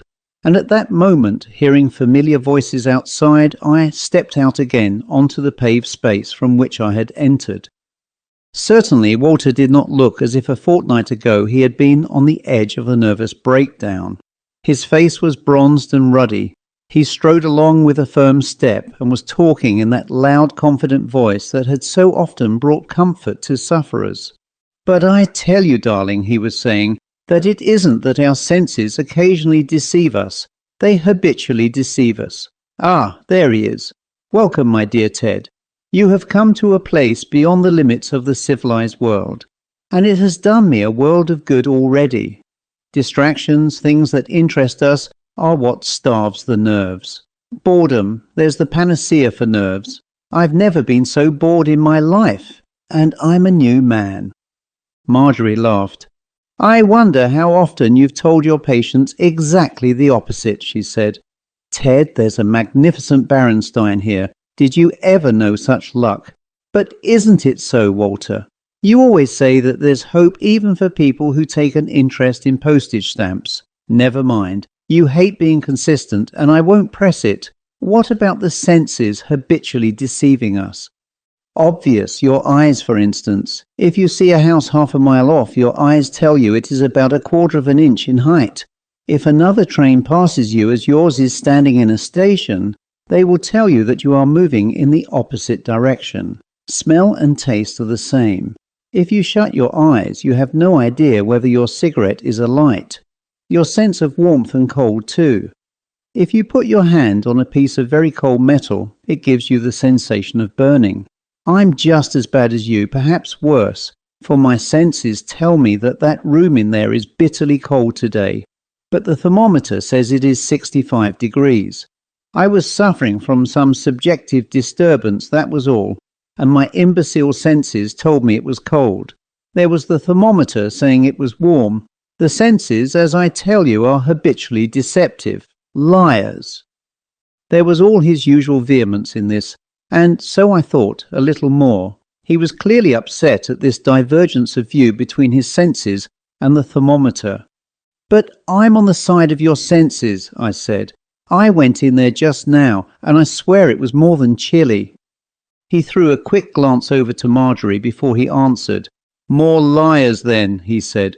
"Another instance of the deceptiveness of the senses." He said this with the air of bringing the discussion to an end. Our talk became desultory and trivial, and before long Marjorie closed it by saying that whatever anybody else did, she intended to have a dip in the sea before dinner. Presently she appeared again with sandals and a dressing gown over her bathing suit, for there was but this strip of empty downland between the garden and the steep short descent on the beach. She insisted on my accompanying her as far as that V-shaped gap, and her very casual manner made me sure that she had some communication to make. It came as soon as we were out of earshot. "Walter's ever so much better, as you can see for yourself," she said. "Until today he has been lying fallow with the most excellent results, but now that awful activity of his mind has begun to work again, and 20 times since lunch he has alluded to that strange feeling of chill in the big room in the wing. He keeps on saying that it's subjective, but you and I know him, and that means he thinks there's something queer about it, and you felt it too, apparently." I thought I did, but then I had just come into it from the broiling air outside. But hadn't he felt it before? "No, for the simple reason that he hadn't been into the room before," said she. "When we came here, and indeed till this morning, it was locked and shuttered. The gardener, who has been caretaker here, told me that the owner had stored things in it, and that it was to be left closed. Till this morning Walter did not seem to mind whether it was shut or open, but today he told the gardener that it was all nonsense to keep the biggest room in the house shut up, and demanded the key. Denton, that's his name, talked about disobeying his owner, but Walter insisted, and he produced the key. There was nothing stored there, and I drove over to the house agents at Hastings this morning to ask if there was any such order. None at all. What does it mean?" "Nothing," said I, "except that Denton was a lazy brute, and didn't want the bother of airing and dusting the room before you came, and of putting it to rights again after you'd gone. Perhaps also the owner didn't want to prohibit your playing the Great Berenstain, but hoped you wouldn't. Also, this accounts for the fact that Walter and I found the room very chilly after it had been shut up for so long. When was the house last occupied, by the way?" "I don't know. It had been unlet for some time, so the agent told me, and I didn't care in the least about its history, provided I got it for Walter now." Her jolly brown eyes made a complete circuit round my head, instead of looking at me straight when she answered. "Don't be so foolish, Marjorie," I said, "but look straight at me. You told me just now that Walter thought there was something queer about the room. What do you think?" Her eyes rested on mine. "I think there's something queer about the house," she said. "I find myself looking up suddenly from a book or a paper to see who is in the room. And I think Walter does the same. But he thinks he hears something, and then finds he hasn't, just as I think I see something, and find I haven't. I cock an eye, he cocks an ear, but don't say a word to him. He hates the idea of anything you can't account for by the ordinary functions of the senses, which, he says, habitually deceive you. But since that room was opened, he's been arguing with himself." "Oh, put the stopper in," said I. "Do you remember the gurgle of the hot water pipes in the nursery 30 years ago, and how you knew it was the groan of a murdered woman? You frightened me out of my wits then, but I'm too old to be frightened now. You haven't seen anything, and he hasn't heard anything. Eye hath not seen nor ear heard. Don't imagine things. Half the trouble in the world comes from imagining. Have a nice bathe and wash it all off."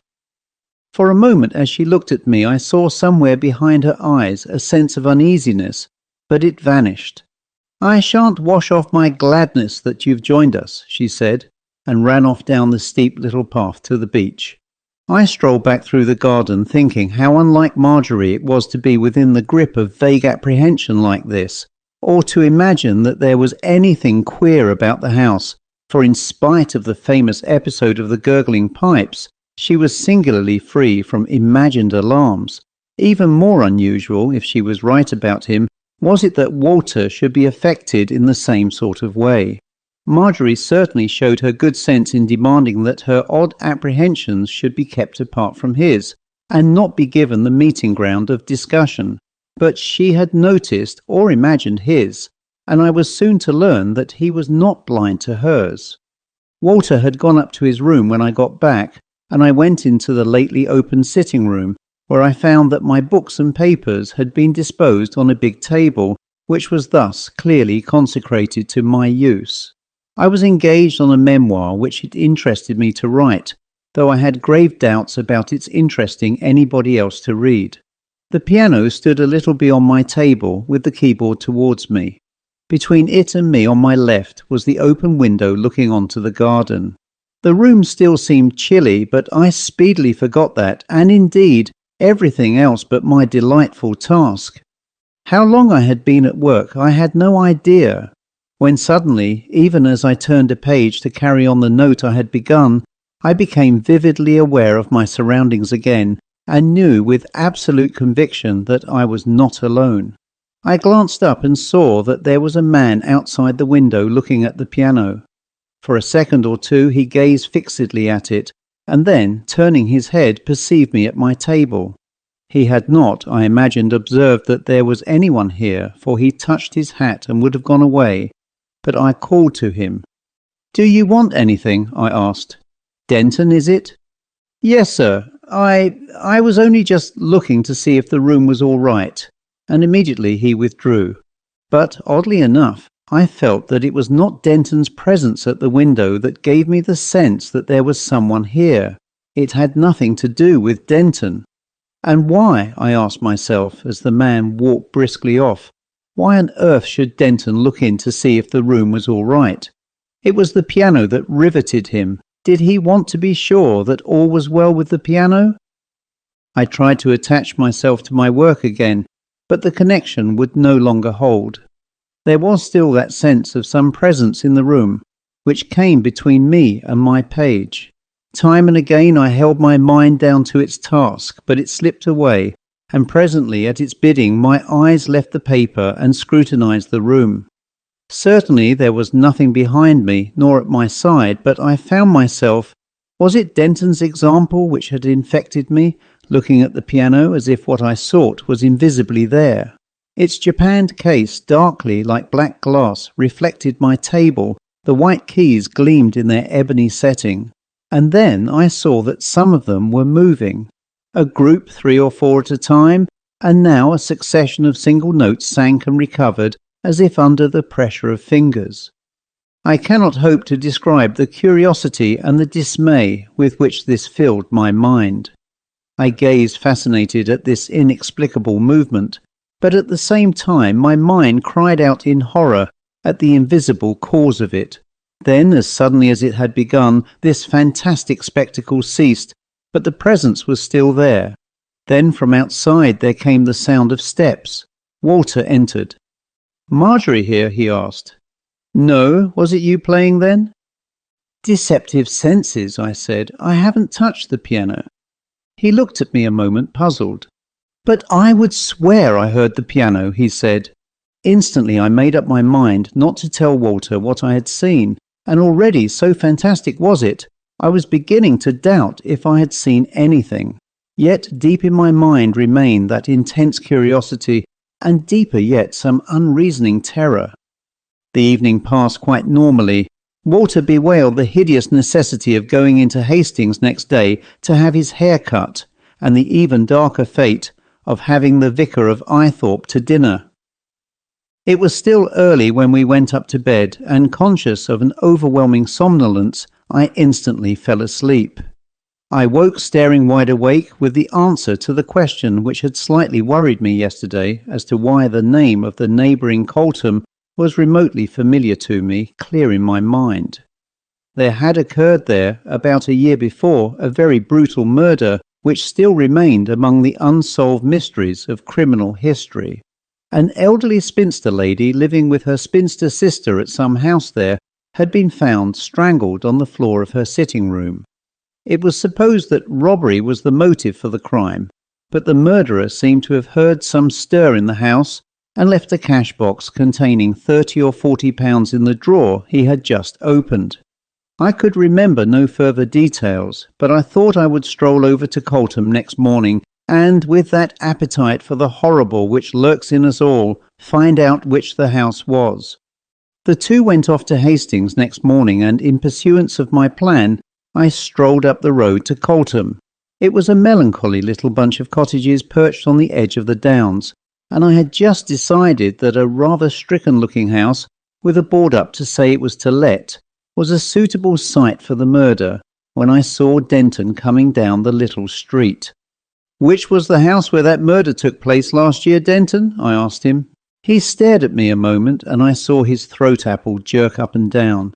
Then he pointed to the house I had picked out. "That was the one, sir," he said. "And what was the name of the old lady?" I asked. "Miss Ellershaw," said he, and rather abruptly, much in the manner in which he had retreated from the window last night, he turned and left me. Rather pleased with myself for my perspicacity, I strolled homewards again. Marjorie and Walter, he shorn and self-respecting again, came back about 1 o'clock, and Marjorie announced her determination of writing overdue letters till the really intolerable heat of the day had declined. "Hopeless arrears," she said, "bills and bills, and the rent of the house for the next fortnight, which ought to have been paid 2 days ago. But I'll send it straight to our landlord.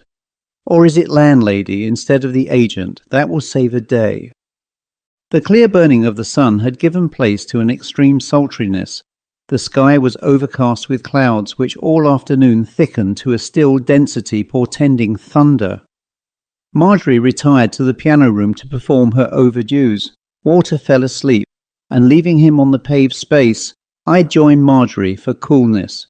She jumped up as I entered. "I was dying to be interrupted," she said, "because I long to see what's in that cupboard by the piano. I've muddled up your papers, Ted, I'm afraid. Unmuddle them again while I have an interval." She had indeed muddled my papers up. Half-finished letters and addressed envelopes and bills were mixed up with my notes. As I disentangled them, I came across a cheque she had drawn. It was made out to Miss Ellershaw. There was also a half-sheet on which Mrs. Mostyn much regretted not having sent cheque for a fortnight's rent sooner. So Miss Ellershaw was owner of the Firs, and 2 Miss Ellershaws, one of whom had been murdered, lived together. Had they lived in that house at Coltham, where Denton had told me the murder was committed, or had they— Marjorie interrupted these rather disquieting thoughts. "What a disappointment," she said. "Empty cupboard, all but one leaf of a book of English songs, and that's Home Sweet Home. You may laugh at it, but it's a wonderful melody. I must just play it, and then I shall get on with my jobs." The window close to which I sat commanded a view of the garden. Out of it I could see Denton plucking sweet peas. As the notes of the old-fashioned tune streamed out through the open window, I saw him drop his basket and stop his ears. Simultaneously I knew that there was some presence here in the room, not Marjorie's nor mine. She played 2 lines and stopped. She turned round and faced me. "What is there here?" she said. "And what?" Walter, whom I had left asleep, looked in at the door. "Ah, it's you playing," he said. "That's all right." By strange interweavings of emotion, that common consciousness between us all of the presence of something that came not from among the humming wheels of life, but from the grey mist that encompassed it, grew thicker in texture. There was some presence in the room, not mine, nor Marjorie's, nor Walter's, here now, though invisible, and somehow gathering strength from our recognition of its existence. In our different ways, we all contributed to it in that moment of absolute and appalling silence.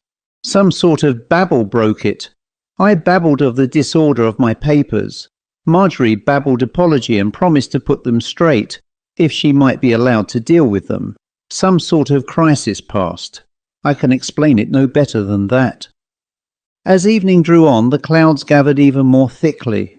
The sea was leaden, the air dead, and when, about 10:30 that night, Mr. Bird, who had proved himself a charming guest, said good night, and I went with him to the door, we looked out onto a pit of impenetrable darkness.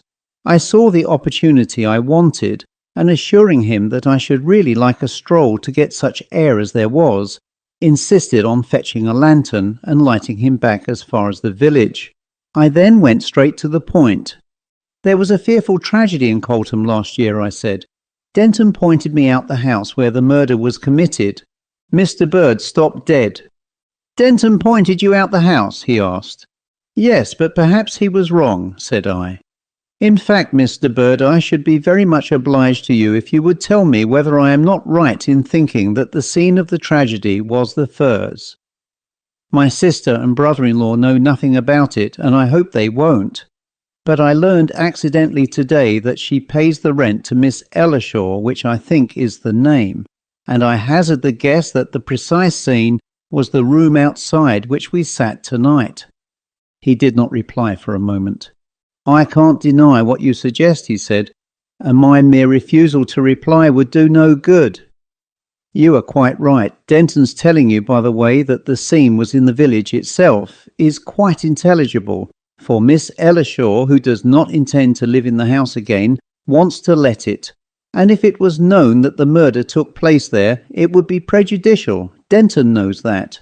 And in turn, I want to ask you something. Why do you guess that particular room?" I hesitated as to whether I should tell him about the crop of strange impressions which were growing up round it, but decided not to. "There are queer things," I said. "My sister was told, for instance, that there were orders that the room should not be used. Denton told her that." "I can understand that too," he said. "The room has terrible memories for those who were in the house at the time. Any more queer things?" "None that I can think of at present," I said, "but I will wish you good night here, as the rest of your way is clear." I retraced my steps and found that Walter and Marjorie had both gone upstairs. There was a lamp still burning on the paved space where we had sat after dinner, and I went out there, disinclined to go to bed, with my nerves all strung up by the stimulus of the approaching storm, all feeling of fear about what was creeping out into the light concerning this room, and what might, I felt, suddenly burst forth with some blaze of revelation, was gone, and I was conscious only of intense curiosity as I summed up in my mind what I believed, owing to these strange hints and signals out of the mists, had actually taken place. I figured Miss Ellershaw as having been sitting at the piano when the strangling cord was slipped round her neck. I figured her as having been playing Home Sweet Home. I figured Denton as having heard her. Then there would have been silence, but for some few gasps, some quivering convulsions like the shaking of leaves in a tree, and then the discovery, perhaps by Denton, of the crime which was still unexplained. Certainly that afternoon the fragment of the tune which Marjorie had played gave him a sudden shock of horror. The night was absolutely still.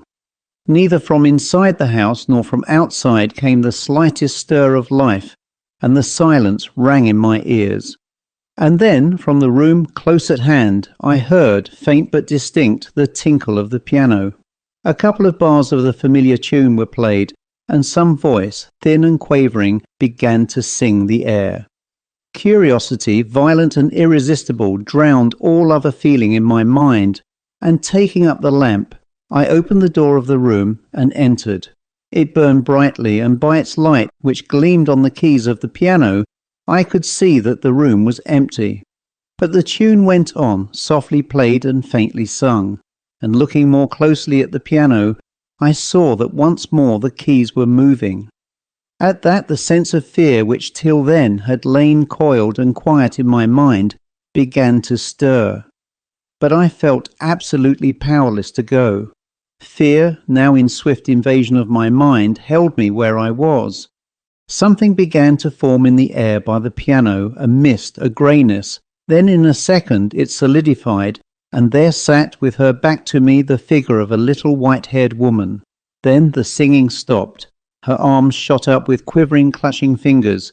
She struggled, she turned, and I saw her face, swollen and purple, with gasping mouth and protruding eyes. Her head lolled and nodded. Her body swayed backwards and forwards, and she slid off the music stool to the ground.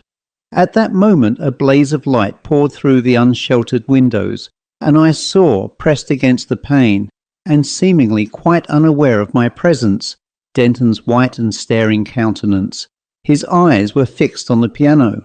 Simultaneously with the light came an appalling crack of thunder. The storm had burst. For that moment Denton and I faced each other. The next he had gone, and I heard his feet running down the garden path. I had seen enough too, and with my mind submerged in terror, I stumbled from the room. As I paused for a moment outside, another flash flooded the gross darkness, and I saw him scudding across the down to the white edge of the cliffs. Then down came the rain, solid and hissing. My lamp was extinguished, and by the flare of the lightning, standing still between the flashes, I groped my way up to bed. All night the prodigious storm streamed and rattled, but about dawn, as I lay still sleepless and quaking with the prodigy of horror I had looked upon, it passed away, and I dozed and then slept deeply, and woke to find the morning tranquil and fresh and sunny. All the intolerable depression of the day before, not physical alone, seemed to me to have vanished. The house was wholesome as the breeze from the sea, and so too when, not without making a strong call on my courage, I entered it. I found the room where last night I had witnessed that ghastly pageantry. In no way could I account for that inward conviction, even less could I question it. All I knew was that some tragic stain had passed from it. I was down before either of the others, and strolling through the garden as I waited for them, I saw advancing along the paved walk the figure of the vicar. "A very dreadful thing has happened," he said. "Denton's body was found half an hour ago by some fishermen at the foot of the cliff down there. His head was smashed in. He must have fallen sheer onto the rocks." Now the reader may put any interpretation he pleases on the events which I have here briefly recorded, and on certain facts which may or may not seem to him to be connected with them, namely that Miss Ellershaw, the elder of the two sisters who lived together at the Firs, was found strangled on the floor by the piano in the room which juts out into the garden, that her sister, not many minutes before her body was found, had heard her singing Home Sweet Home to her own accompaniment, and that the author of the murder had never been found. It is a fact also that late on the night of which I have been speaking, I saw Denton looking in through the window of that room, and shortly afterwards running across the strip of downland towards the cliff, at the bottom of which next morning his body was found. But beyond that point we deal not with material facts but with impressions. 3 separate people fancied that there was something strange about the room. One of them found herself expecting to see some unaccountable appearance. One of them thought there was a peculiar chill in the room, and also that he heard the piano being played when nobody had touched it. The third, as I have related, believed that he both saw and heard things in that room which he cannot explain. Whether Denton shared that experience we cannot tell, nor can we tell for certain whether it was a pure accident that he fell over the cliff, or whether he had seen and heard something which drove him to make an end of himself. It remains only to add that Walter and Marjorie agreed that some strange sense, which they had both felt as of an unexplained presence in that room, had passed away from it during the night on which Denton met his death. Walter was inclined to attribute our original impressions to some purely subjective disturbance of the nerves caused by the approach of that great storm. Not then, but later, when thoroughly restored, he had gone back to his work. I told him and Marjorie what I had seen that night, and what, perhaps, Denton had seen. The End. The Bath Chair by E.F.Benson, and read by Christopher Halton. Edmund Faraday, at the age of 50, had every reason to be satisfied with life. He had got all he really wanted, and plenty of it.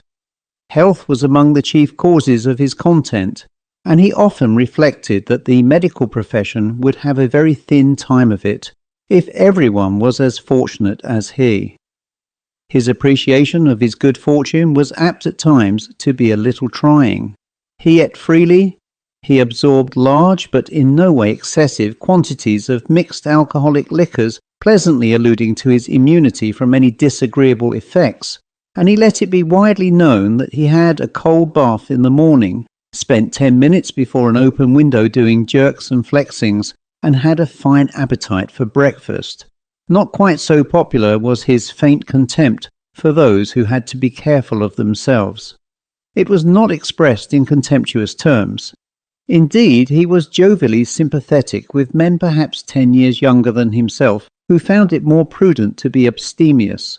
"Such a bore for you, old man," he would comment, "but I expect you're wise." In addition to these physical advantages, he was master of a very considerable income, derived from shares in a very sound company of general stores which he himself had founded and of which he was chairman. This and his accumulated savings enabled him to live precisely as he pleased. He had a house near Ascot where he spent most weekends from Friday to Monday, playing golf all day, and another in Massington Square, conveniently close to his business. He might reasonably look forward to a robust and prosperous traverse of that tableland of life, which with healthy men continues till well after they have passed their 70th year.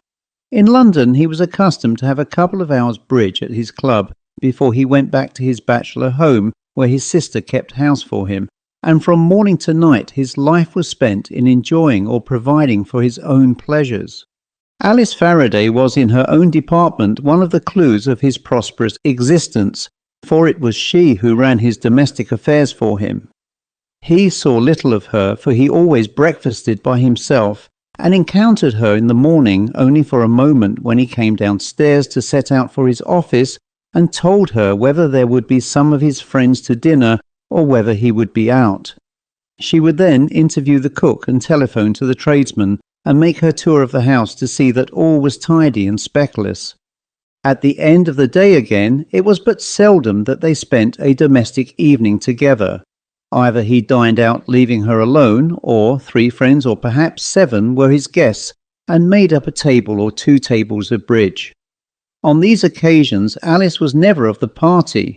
She was no card player. She was rather deaf. She was silent and by no means decorative, and she was best represented by the admirable meal she had provided for him and his friends. At the house at Ascot she performed a similar role, finding her way there by train on Friday morning so as to have the house ready for him when he motored down later in the day. Sometimes he wondered whether he would not be more comfortable if he married and gave Alice a modest home of her own with an income to correspond. For though he saw her but seldom, her presence was slightly repugnant to him. But marriage was something of a risk, especially for a man of his age who had kept out of it so long, and he might find himself with a wife who had a will of her own, and who did not understand, as Alice certainly did, that the whole reason of her existence was to make him comfortable. Again he wondered whether perfectly trained servants like his would not run the house as efficiently as his sister, in which case she would be better away. He would indefinably be more at his ease if she were not under his roof.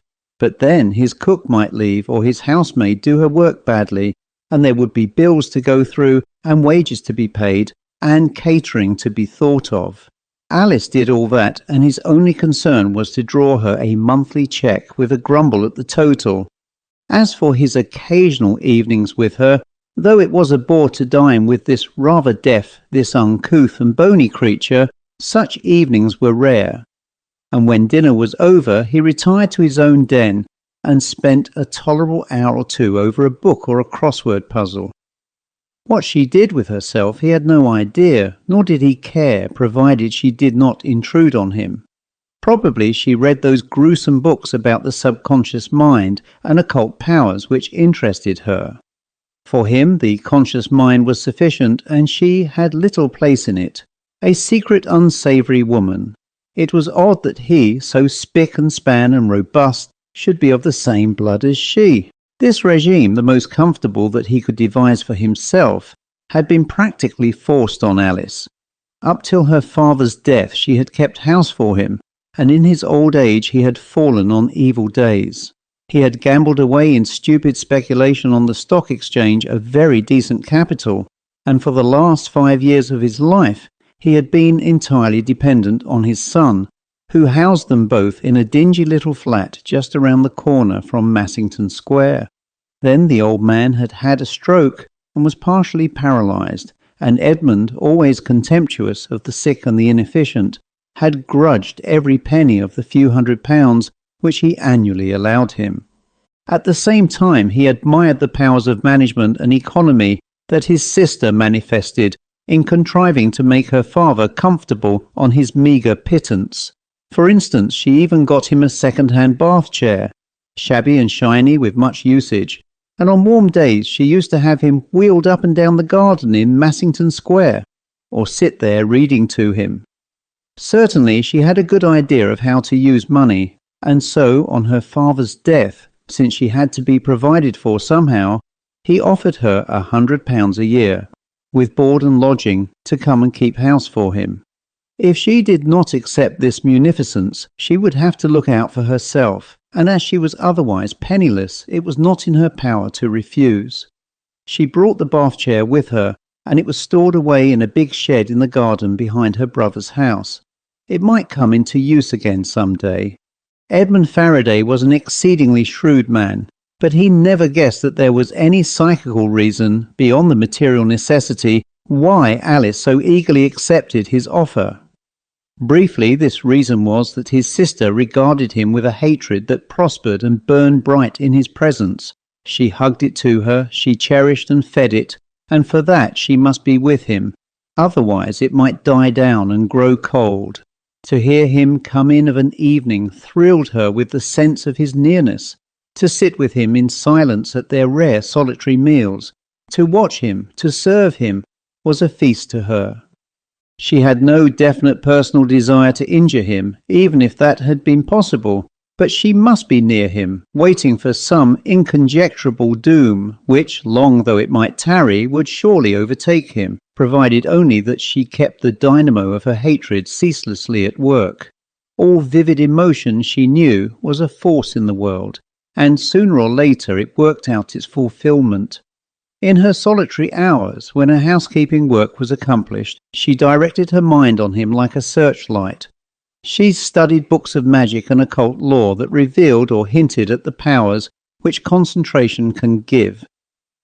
Witches and sorcerers in the old days, ignorant of the underlying cause, made spells and incantations. They fashioned images of wax to represent their victims and bound and stabbed them with needles in order to induce physical illness and torturing pains.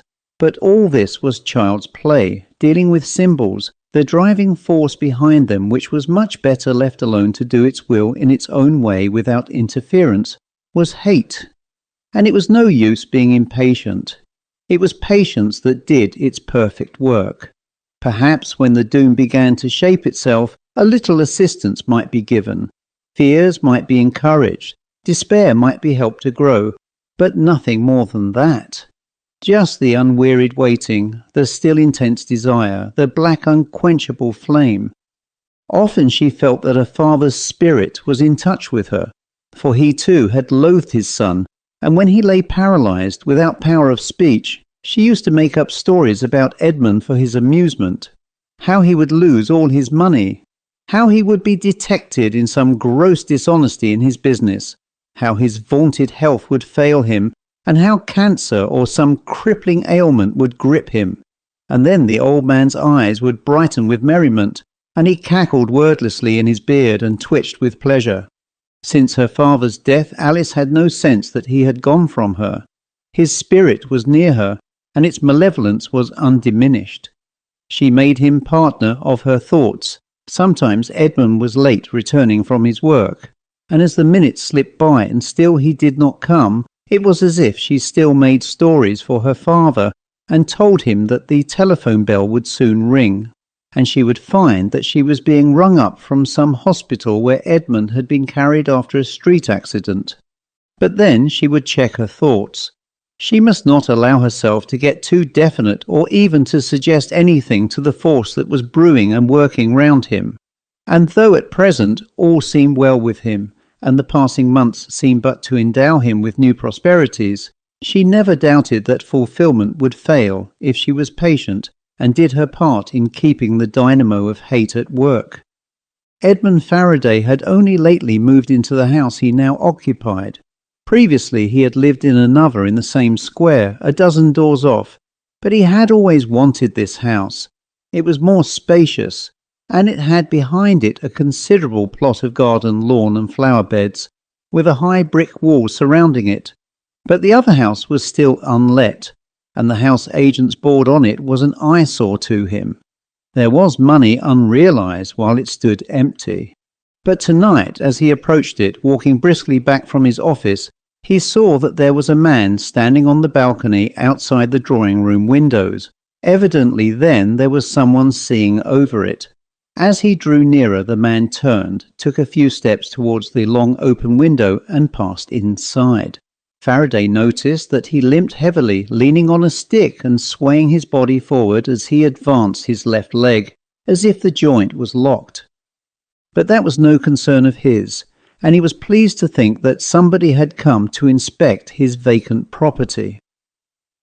Next morning, on his way to business, he looked in at the agents, in whose hands was the disposal of the house, and asked who had been inquiring about it.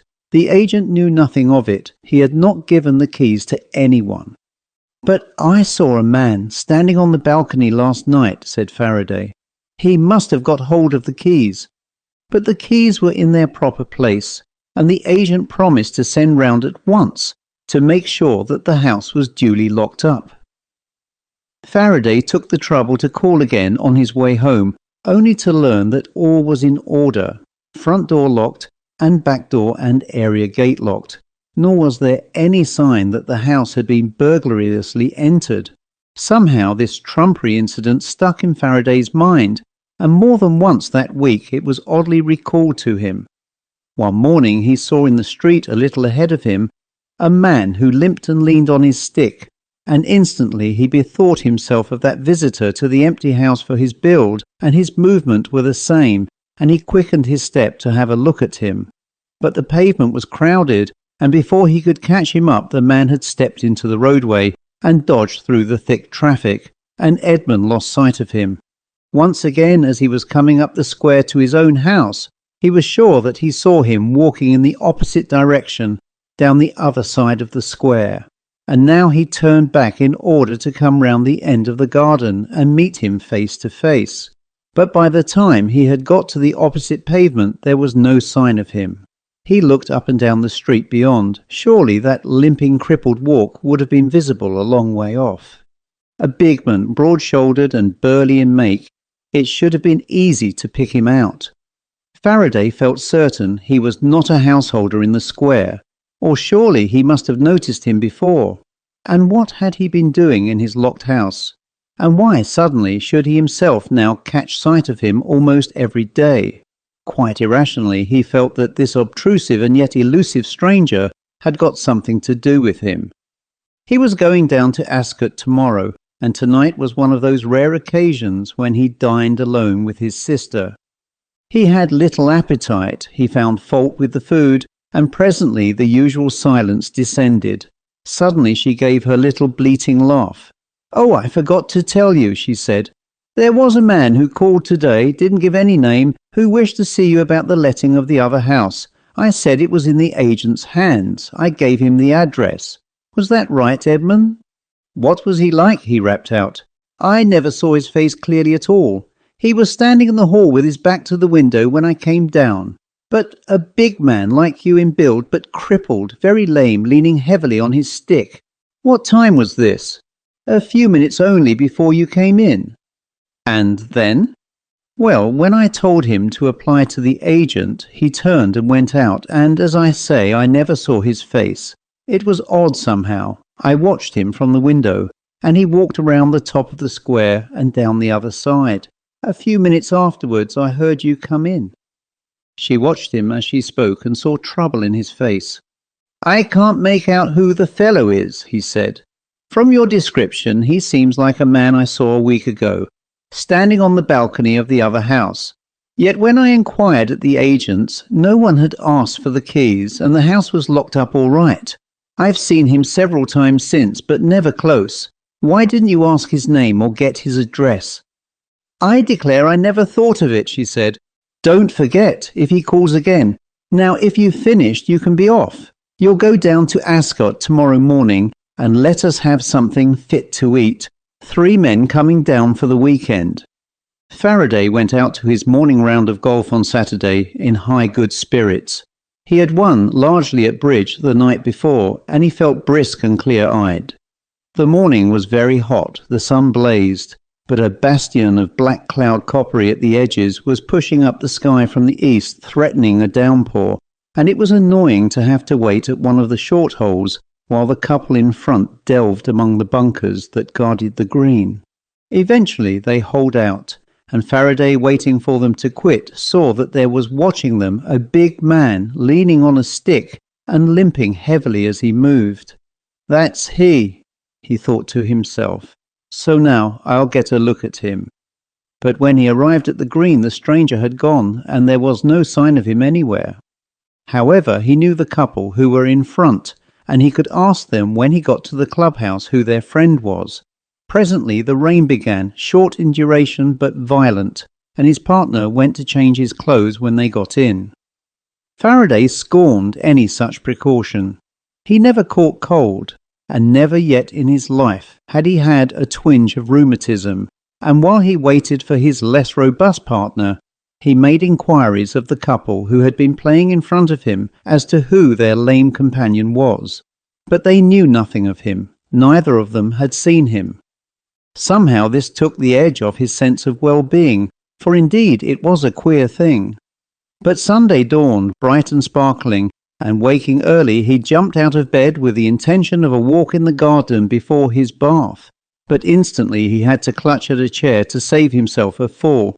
His left leg had given way under his weight, and a stabbing pain shot through his hip joint. Very annoying. Perhaps he should have changed his wet clothes yesterday.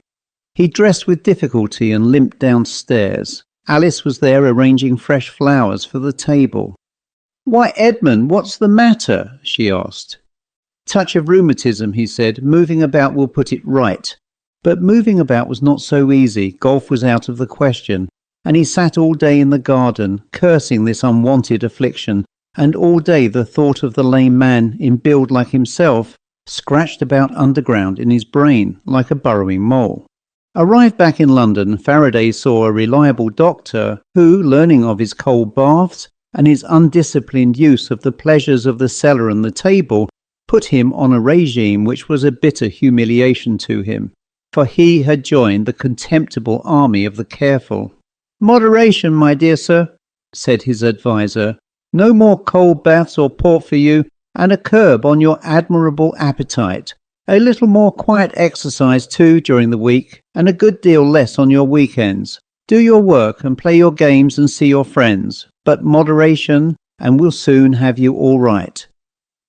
It was in accordance with this distasteful advice that Faraday took to walking home if he had been dining out in the neighbourhood, or, if at home, took a couple of turns around the square before going to bed.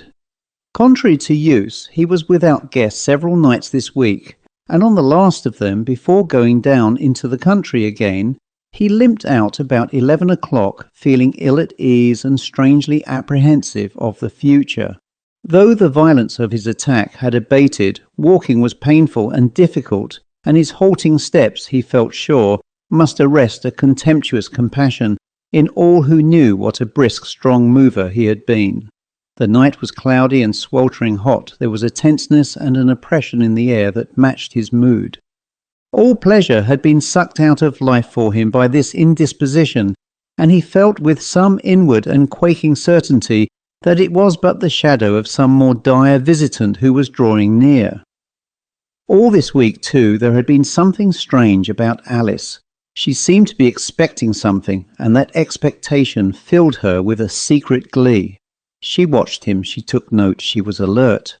He had made the complete circuit of the square, and now was on his second round, after which he would turn in. 100 yards of pavement lay between him and his own house, and it and the roadway were absolutely empty. Then, as he neared his own door, he saw that a figure was advancing in his direction. Like him, it limped and leaned on a stick. But though a week ago he had wanted to meet this man face to face, something in his mind had shifted, and now the prospect of the encounter filled him with some quaking terror. A meeting, however, was not to be avoided unless he turned back again, and the thought of being followed by him was even more intolerable than the encounter. Then, while he was still a dozen yards off, he saw that the other had paused opposite his door, as if waiting for him. Faraday held his latchkey in his hand, ready to let himself in. He would not look at the fellow at all, but pass him with averted head. When he was now within a foot or two of him, the other put out his hand with a detaining gesture, and involuntarily Faraday turned. The man was standing close to the street lamp, and his face was in vivid light, and that face was Faraday's own. It was as if he beheld his own image in a looking-glass. With a gulping breath, he let himself into his house and banged the door. There was Alice standing close within, waiting for him, surely. "Edmund," she said, and just as surely her voice trembled with some secret suppressed glee. "I went to post a letter just now, and that man who called about the other house was loitering outside. So odd." He wiped the cold dews from his forehead. "Did you get a look at him?" he asked. "What was he like?" She gave her bleating laugh, and her eyes were merry. "A most extraordinary thing," she said. "He was so like you that I actually spoke to him before I saw my mistake. His walk, his build, his face, everything most extraordinary. Well, I'll go up to bed now. It's late for me, but I thought you would like to know that he was about in case you wanted to speak to him. I wonder who he is and what he wants. Sleep well." In spite of her good wishes, Faraday slept far from well. According to his usual custom, he had thrown the windows wide before he got into bed, and he was just dozing off when he heard from outside an uneven tread and the tap of a stick on the pavement. His own tread, he would have thought, and the tap of his own stick. Up and down it went in a short patrol in front of his house. Sometimes it ceased for a while, but no sooner did sleep hover near him than it began again. Should he look out, he asked himself, and see if there was anyone there? He recoiled from that, for the thought of looking again on himself, his own face and figure, brought the sweat to his forehead. At last, unable to bear this haunted vigil any longer, he went to the window. From end to end, as far as he could see, the square was empty but for a policeman moving noiselessly on his rounds and flashing his light into areas.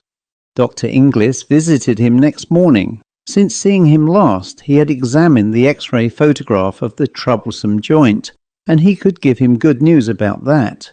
There was no sign of arthritis. A muscular rheumatism, which no doubt would yield to treatment and care, was all that ailed him. So off went Faraday to his work, and the doctor remained to have a talk to Alice, for jovially and encouragingly he had told him that he suspected he was not a very obedient patient, and must tell his sister that his instructions as to food and tabloids must be obeyed. "Physically, there's nothing much wrong with him, Miss Faraday," he said, "but I want to consult you. I found him very nervous, and I am sure he was wanting to tell me something, but couldn't manage it. He ought to have thrown off his rheumatism days ago, but there's something on his mind, sapping his vitality. Have you any idea, strict confidence of course, what it is?" She gave her little bleat of laughter. "Wrong of me to laugh, I know, Dr. Inglis," she said, "but it's such a relief to be told there's nothing really amiss with dear Edmund. Yes, he has something on his mind. Dear me, it's so ridiculous that I can hardly speak of it. But I want to know. Well, it's a lame man whom he has seen several times. I've seen him too, and the odd thing is, he is exactly like Edmund. Last night he met him just outside the house, and he came in, well, really looking like death. And when did he see him first? After this lameness came upon him, I'll be bound. No, before. We both saw him before. It was as if, such nonsense it sounds, it was as if this sort of double of himself showed what was going to happen to him." There was glee and gusto in her voice, and how slovenly and uncouth she was, with that lock of grey hair loose across her forehead, and her uncared-for hands. Dr. Inglis felt a distaste for her. He wondered if she was quite right in the head. She clasped one knee in her long bony fingers. "That's what troubles him. Oh, I understand him so well," she said. "Edmund's terrified of this man. He doesn't know what he is. Not who he is, but what he is." "But what is there to be afraid about?" asked the doctor. "This lame fellow, so like him, is no disordered fancy of his own brain, since you've seen him too. He's an ordinary living human being." She laughed again. She clapped her hands like a pleased child. "Why, of course, that must be so," she said. "So there's nothing for him to be afraid of. That's splendid. I must tell Edmund that. What a relief. Now about the rules you've laid down for him, his food and all that. I will be very strict with him. I will see that he does what you tell him. I will be quite relentless." For a week or two, Faraday saw no more of this unwelcome visitor, but he did not forget him, and somewhere deep down in his brain there remained that little cold focus of fear. Then came an evening when he had been dining out with friends. The food and the wine were excellent. They chaffed him about his abstemiousness, and loosening his restrictions, he made a jolly evening of it, like one of the old days. He seemed to himself to have escaped out of the shadow that had lain on him, and he walked home in high good humour, limping and leaning on his stick, but far more brisk than was his wont. He must be up betimes in the morning, for the annual general meeting of his company was soon coming on, and tomorrow he must finish writing his speech to the shareholders. He would be giving them a pleasant half-hour. 12% free of tax and a 5% bonus was what he had to tell them about Faraday's stores. He had taken a shortcut through the dingy little thoroughfare where his father had lived during his last stricken years, and his thoughts flitted back with the sense of a burden gone to the last time he had seen him alive, sitting in his bath chair in the garden of the square, with Alice reading to him. Edmund had stepped into the garden to have a word with him, but his father only looked at him malevolently from his sunken eyes, mumbling and muttering in his beard. He was like an old monkey, Edmund thought, toothless and angry and feeble, and then suddenly he had struck out at him with the hand that still had free movement. Edmund had given him the rough side of his tongue for that, told him he must behave more prettily unless he wanted his allowance cut down. A nice way to behave to a son who gave him every penny he had. Thus pleasantly musing, he came out of this mean alley and crossed into the square. There were people about tonight, motors were moving this way and that, and a taxi was standing at the house next his, obstructing any further view of the road. Passing it, he saw that directly under the lamp-post opposite his own door there was drawn up an empty bath chair. Just behind it, as if waiting to push it when its occupant was ready, there was standing an old man with a straggling white beard. Peering at him, Edmund saw his sunken eyes and his mumbling mouth, and instantly came recognition. His latchkey slipped from his hand, and without waiting to pick it up, he stumbled up the steps, and in an access of uncontrollable panic, was plying bell and knocker and beating with his hands on the panel of his door. He heard a step within, and there was Alice, and he pushed by her, collapsing onto a chair in the hall. Before she closed the door and came to him, she smiled and kissed her hand to someone outside. It was with difficulty that they got him up to his bedroom, for though just now he had been so brisk, all power seemed to have left him. His thigh bones would scarce stir in their sockets, and he went up the stairs crabwise or corkscrew-wise, sidling and twisting as he mounted each step. At his direction, Alice closed and bolted his windows and drew the curtains across them. Not a word did he say about what he had seen, but indeed there was no need for that. Then leaving him, she went to her own room, alert and eager, for who knew what might happen before day? How wise she had been to leave the working out of this in other hands. She had but concentrated and thought, and behold, her thoughts and the force that lay behind them were taking shape of their own in the material world. Fear, too, that great engine of destruction, had Edmund in its grip. He was caught in its invisible machinery, and was being drawn in among the relentless wheels. And still she must not interfere. She must go on hating him and wishing him ill. That had been a wonderful moment when he battered at the door in a frenzy of terror, and when, opening it, she saw outside the shabby old bath chair and her father standing behind it. She scarcely slept that night, but lay happy and nourished and tense, wondering if at any moment now the force might gather itself up for some stroke that would end all. But the short summer night brightened into day, and she went about her domestic duties again, so that everything should be comfortable for Edmund. Presently his servant came down with his master's orders to ring up Dr. Inglis. After the doctor had seen him, he again asked to speak to Alice. This repetition of his interview was lovely to her mind. It was like the re-entry of some musical motif in a symphony, and now it was decorated and amplified, for he took a much graver view of his patient. This sudden stiffening of his joints could not be accounted for by any physical cause, and there accompanied it a marked loss of power, which no bodily lesion explained. Certainly he had had some great shock, but of that he would not speak. Again the doctor asked her whether she knew anything of it, but all she could tell him was that he came in last night in a frightful state of terror and collapse. Then there was another thing. He was worrying himself over the speech he had to make at this general meeting. It was highly important that he should get some rest and sleep, and while that speech was on his mind, he evidently could not. He was therefore getting up and would come down to his sitting room, where he had the necessary papers. With the help of his servant he could manage to get there, and when his job was done he could rest quietly there, and Dr. Inglis would come back during the afternoon to see him again. Probably a week or two in a nursing home would be advisable. He told Alice to look in on him occasionally, and if anything alarmed her she must send for him. Soon he went upstairs again to help Edmund to come down, and there were the sounds of heavy treads and the creaking of banisters, as if some dead weight was being moved. That brought back to Alice the memory of her father's funeral, and the carrying of the coffin down the narrow stairs of the little house which his son's bounty had provided for him. She went with her brother and the doctor into his sitting room and established him at the table.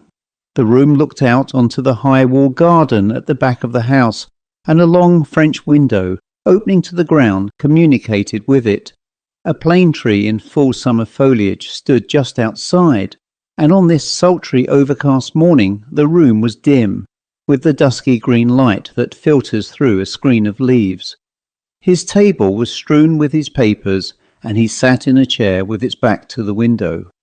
In that curious and sombre light his face looked strangely colourless, and the movements of his hands among his papers seemed to falter and stumble. Alice came back an hour later, and there he sat still busy and without a word for her, and she turned on the electric light, for it had grown darker, and she closed the open window, for now rain fell heavily. As she fastened the bolt, she saw that the figure of her father was standing just outside, not a yard away. He smiled and nodded to her. He put his finger to his lips as if enjoining silence. Then he made a little gesture of dismissal to her, and she left the room, just looking back as she shut the door. Her brother was still busy with his work, and the figure outside had come close up to the window. She longed to stop, she longed to see with her own eyes what was coming, but it was best to obey that gesture and go. The hall outside was very dark, and she stood there a moment listening intently. Then from the door which she had just shut there came, unmistakably, the click of a turned key, and again there was silence, but for the drumming of the rain and the splash of overflowing gutters. Something was imminent. Would the silence be broken by some protest of mortal agony, or would the gutters continue to gurgle till all was over? And then the silence within was shattered. There came the sound of Edmund's voice rising higher and more hoarse in some incoherent babble of entreaty, and suddenly, as it rose to a scream, it ceased as if a tap had been turned off. Inside there something fell with a thump that shook the solid floor, and up the stairs from below came Edmund's servant. "What was that, miss?" he said in a scared whisper, and he turned the handle of the door. "Why, the master's locked himself in." "Yes, he's busy," said Alice. "Perhaps he doesn't want to be disturbed. But I heard his voice too, and then the sound of something falling. Tap at the door and see if he answers." The man tapped and paused and tapped again. Then from inside came the click of a turned key, and they entered. The room was empty. The light still burned on his table, but the chair where she had left him 5 minutes before was pushed back, and the window she had bolted was wide. Alice looked out into the garden, and that was as empty as the room. But the door of the shed where her father's bath chair was kept stood open, and she ran out into the rain and looked in. Edmund was lying in it with head lolling over the side. The end. The Sanctuary by E.F.Benson and read by Christopher Halton.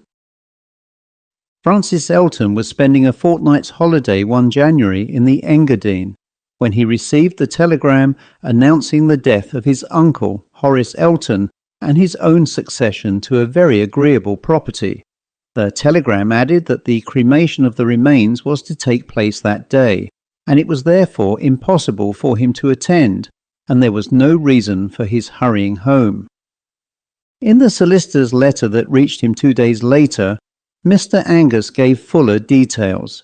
The estate consisted of sound securities to the value of about £80,000, and there was as well Mr. Elton's property just outside the small country town of Wedderburn in Hampshire. This consisted of a charming house and garden and a small acreage of building land.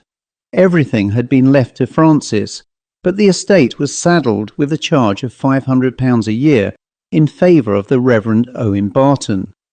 Francis knew very little of his uncle, who for a long time had been much of a recluse. Indeed, he had not seen him for nearly 4 years, when he had spent 3 days with him at this house at Wedderburn. He had vague but slightly uneasy memories of those days, and now on his journey home, as he lay in his berth in the rocking train, his brain, rummaging drowsily among its buried recollections, began to disinter these. There was nothing very definite about them. They consisted of suggestions and sidelights and oblique impressions, things observed, so to speak, out of the corner of his eye, and never examined in direct focus. He had only been a boy at the time, having just left school, and it was in the summer holidays, hot sultry weather of August, he remembered, that he had paid him this visit, before he went to a crammer's in London to learn French and German. There was his Uncle Horace, first of all, and of him he had vivid images. A grey-haired man of middle age, large and extremely stout, with a cushion of jowl overlapping his collar. But in spite of this obesity, he was nimble and light in movement, and with a merry blue eye that was equally alert and seemed constantly to be watching him. Then there were 2 women there, a mother and daughter, and as he recalled them, their names occurred to him too. They were Mrs. Isabel Ray and Judith. Judith, he supposed, was a year or 2 older than himself, and on the first evening had taken him for a stroll in the garden after dinner. She had treated him at once as if they were old friends, had walked with her arm round his neck, had asked him many questions about his school, and whether there was any girl he was keen on. All very friendly, but rather embarrassing. When they came in from the garden, certainly some questioning signal had passed between the mother and the girl, and Judith had shrugged her shoulders in reply. Then the mother had taken him in hand. She made him sit with her in the window seat and talk to him about the crammers he was going to. He would have much more liberty, she supposed, than he had at school, and he looked the sort of boy who would make good use of it. She tried him in French and found he could speak it very decently, and told him that she had a book which she had just finished, which she would lend him. It was by that exquisite stylist Huysman, and was called La Basse. She would not tell him what it was about. He must find out for himself. All the time those narrow grey eyes were fixed on him, and when she went to bed she took him up to her room to give him the book. Judith was there too. She had read it and laughed at the memory of it.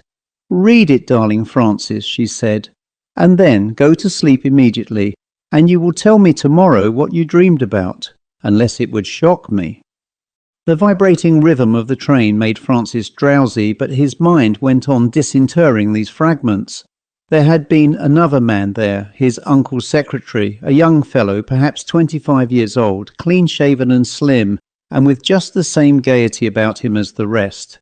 Everyone treated him with an odd sort of deference, hard to define but easy to perceive. He sat next to Francis at dinner that night, and kept filling his wine-glass for him whether he wanted it or not, and next morning he had come into his room in pyjamas, sat on his bed, looked at him with odd questioning eyes, had asked him how he got on with his book, and then taken him to bathe in the swimming pool behind the belt of trees at the bottom of the garden. No bathing costume, he said, was necessary, and they raced up and down the pool and lay basking in the sun afterwards. Then from the belt of trees emerged Judith and her mother, and Francis, much embarrassed, draped himself in a towel. How they all laughed at his delightful prudery. And what was the man's name? Why, of course, it was Owen Barton, the same who had been mentioned in Mr. Angus's letter as the Reverend Owen Barton. But why Reverend, Francis wondered.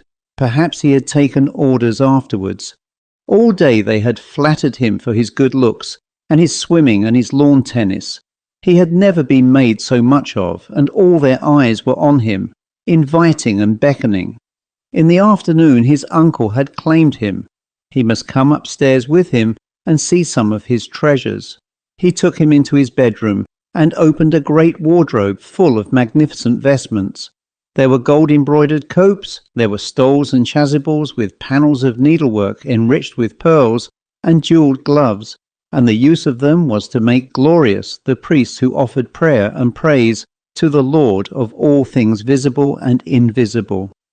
Then he brought out a scarlet cassock of thick shimmering silk, and a cotter of finest muslin trimmed round the neck and the lower hem with Irish lace of the 16th century. These were for the vesting of the boy who served at the Mass, and Francis, at his uncle's bidding, stripped off his coat and arrayed himself, and took off his shoes and put on the noiseless scarlet slippers, which were called sanctuary shoes. Then Owen Barton entered, and Francis heard him whisper to his uncle, "God, what a server!" And then he put on one of those gorgeous copes and told him to kneel. The boy had been utterly bewildered. What were they playing at, he wondered? Was it charades of some sort? There was Barton, his face solemn and eager, raising his left hand as if in blessing.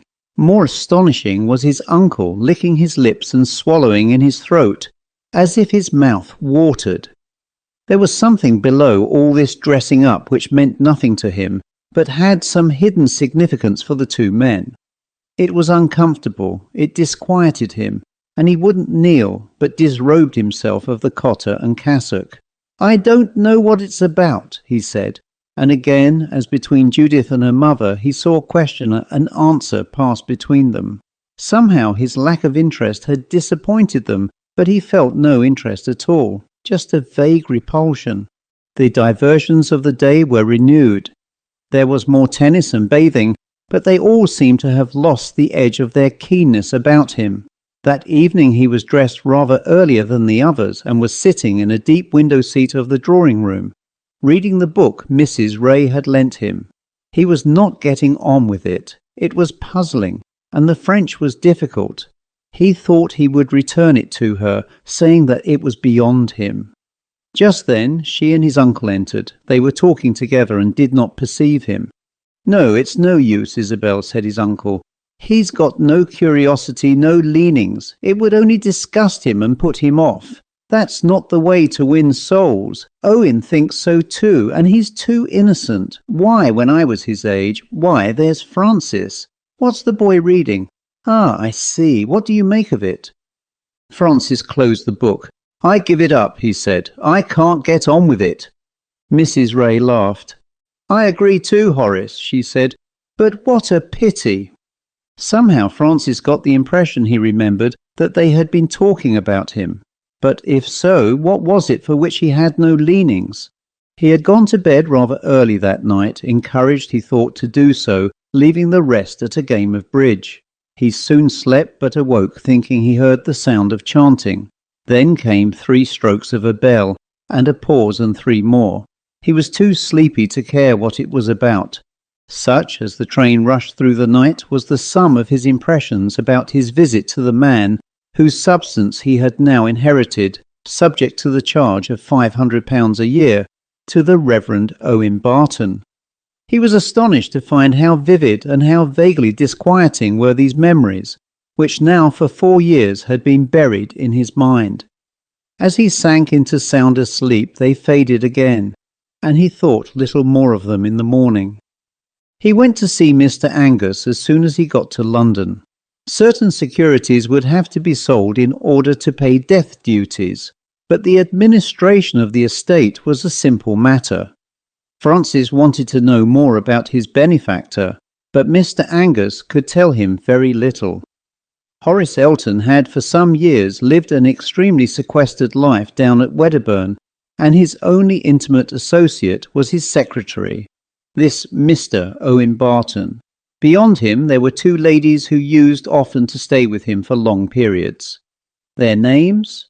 And he paused, searching his memory. Mrs. Isabel Ray and her daughter Judith, suggested Francis.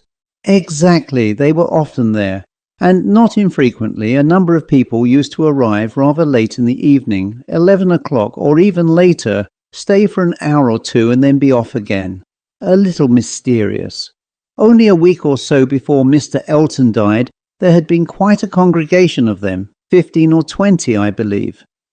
Francis was silent for a moment. It was as if pieces of jigsaw puzzle were calling for their due location, but their shapes were too fantastic.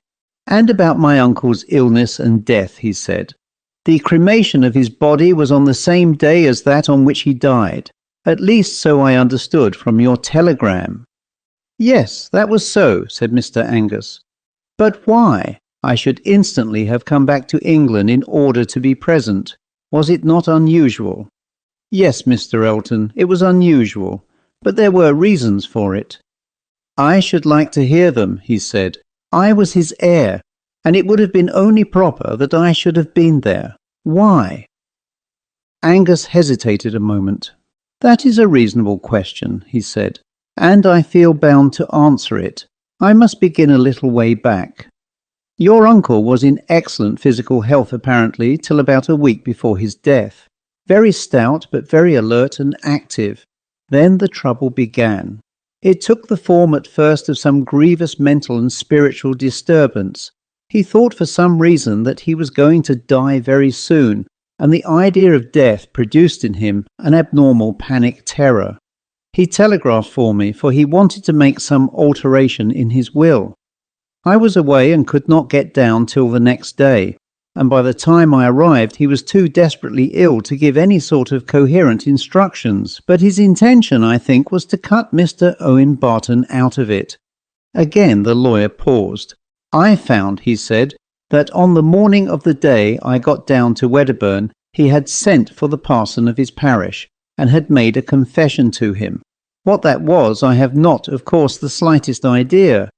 Till then he had been in this panic fear of death, but was physically himself. Immediately afterwards some very horrible disease invaded him. Just that. Invasion. The doctors who were summoned from London and Bournemouth had no idea what it was. Some unknown microbe, they supposed, which made the most swift and frightful havoc of skin and tissue and bone. It was like some putrefying internal corruption. It was as if he was dead already. Really, I don't know what good it will do to tell you this. I want to know, said Francis. Well, this corruption. Living organisms came out as from a dead body. His nurses used to be sick, and the room was always swarming with flies. Great fat flies crawling over the walls and the bed.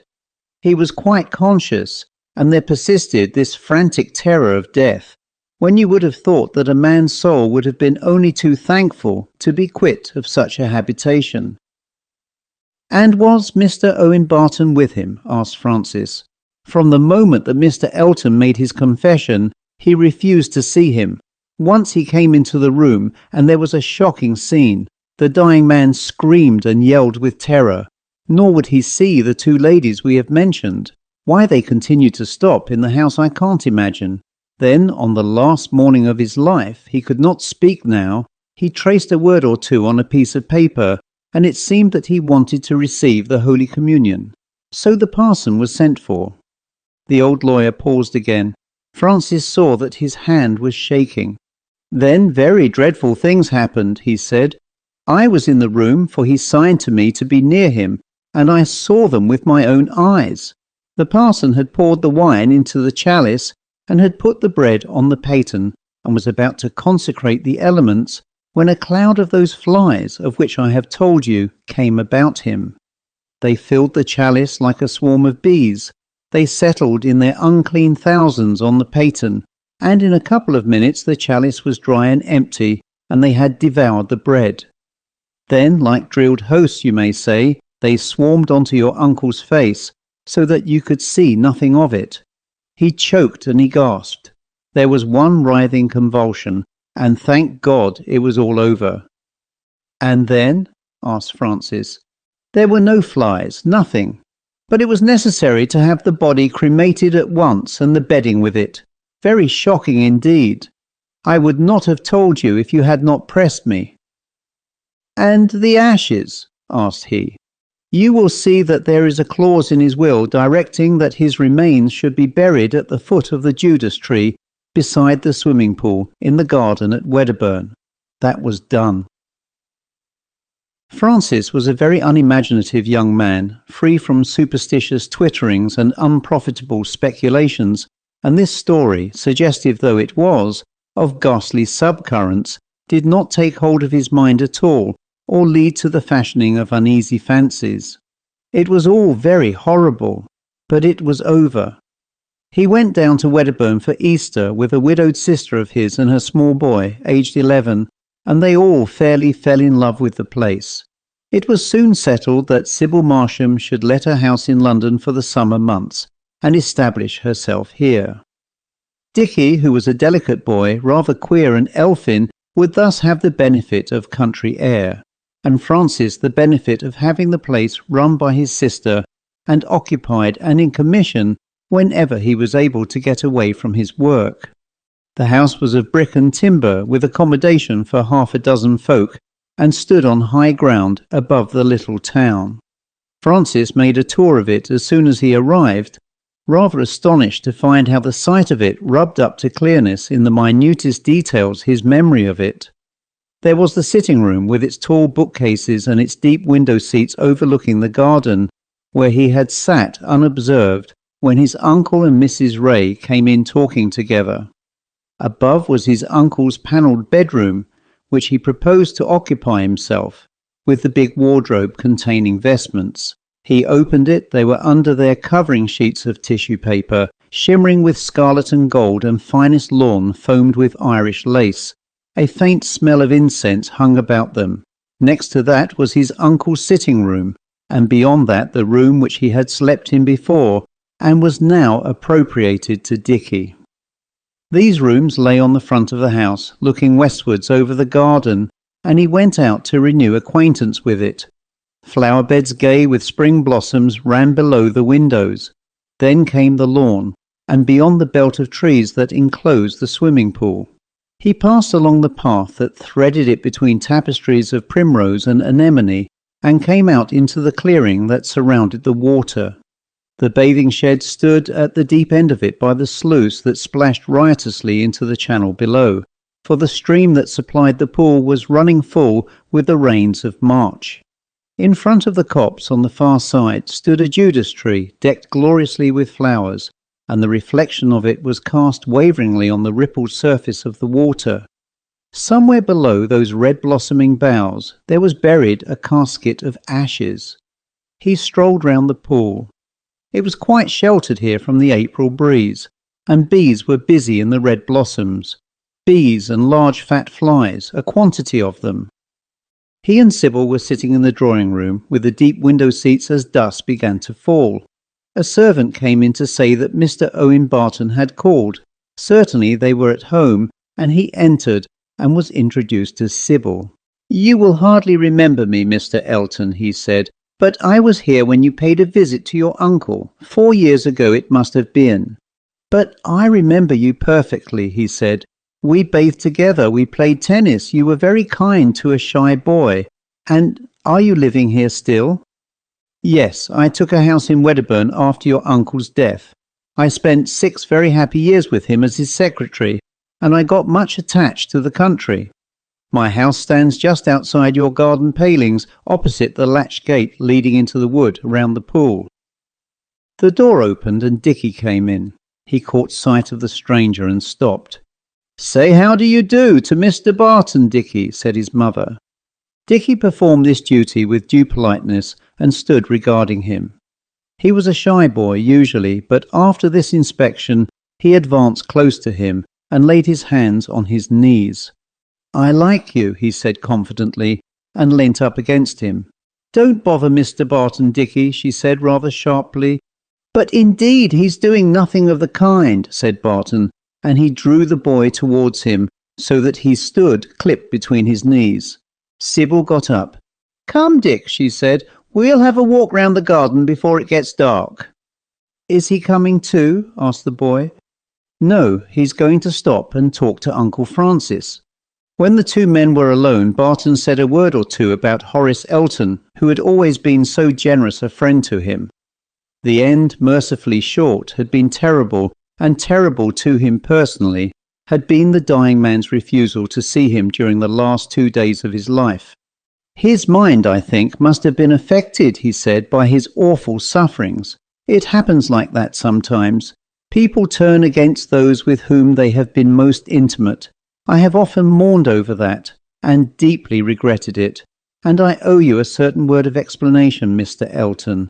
No doubt you were puzzled to find in your uncle's will that I was entitled the Reverend.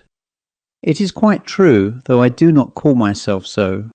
Certain spiritual doubts and difficulties caused me to give up my orders, but your uncle always held that if a man is once a priest, he is always a priest.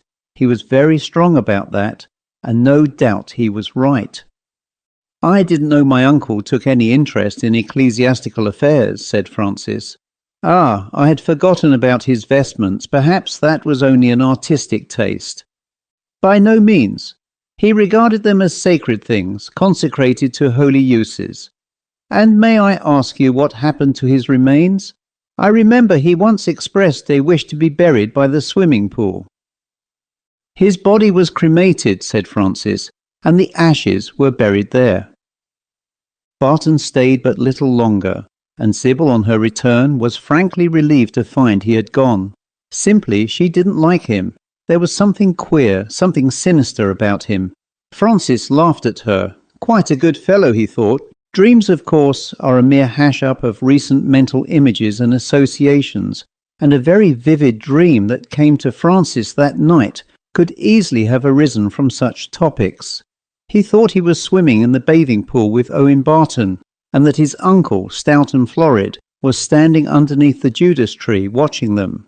That seemed quite natural, as is the way of dreams, merely he was not dead at all. When they came out of the water, he looked for his clothes, but found that there was laid out for him a scarlet cassock and a white lace-trimmed cotter. This again was quite natural. So too was the fact that Barton put on a gold cope.